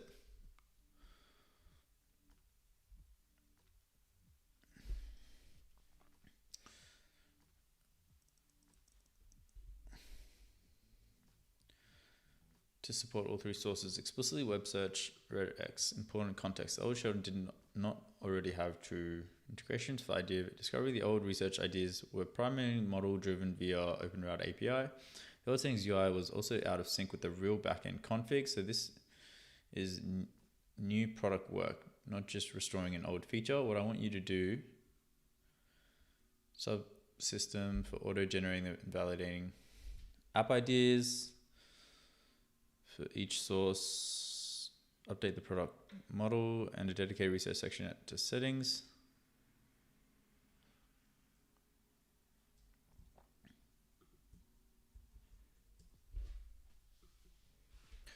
I want the research to click into the already built app page layout for research and validation with the stat bars, monetization strategy, etc.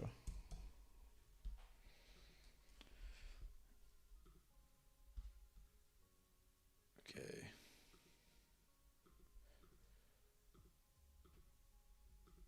Don't see DMG file and Sheldon app won't open.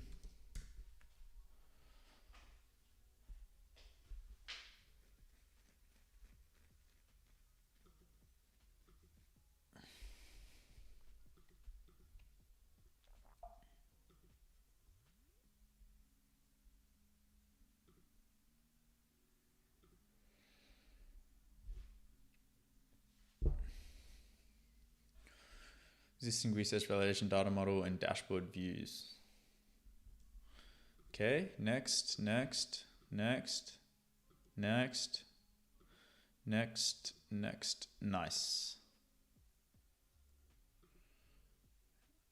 Cool. Okay, nice. We got the onboarding done. All right. Now, do not build research as a separate side system. The new web research must plug directly. I never provided the prompt, so it doesn't have that context.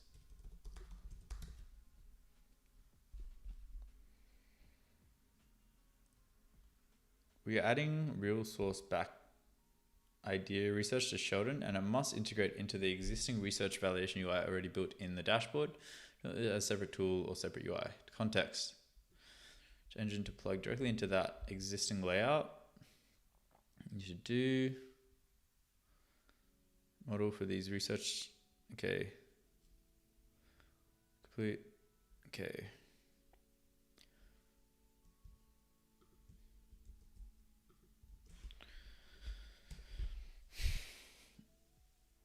Looks like we got the installer working. Now I want to make sure the research is working.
All right, I'm probably going to do this off stream, to be honest. The rest of this is going to require me to add API keys and whatnot to the settings and see if it works. So it's going to be quite a lot of, sensitive information. So I'm probably going to do the rest of this off stream, but thank you guys for watching. I appreciate you guys keeping me company while I was vibe coding. Claude Code was going on like 10-20 minute runs, so it's nice to talk to you guys. Appreciate y'all. I'll probably cut it here.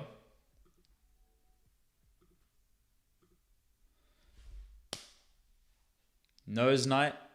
Peace out. Kyle stayed through for the whole live stream. Appreciate you, bro. Peace out. Mr. Gee Boy, I'll catch you. MSD Zilla, peace out. Dirt Monkey, peace out. Slyfawn, I'll catch you. UDIP, Jerome, Rotria, Adnan, peace out, peace out, peace out. Drew, I'll catch you. Mira, peace out. Peace out, peace out. O-Kick. Capturing the third. Trade for capital. Marcel.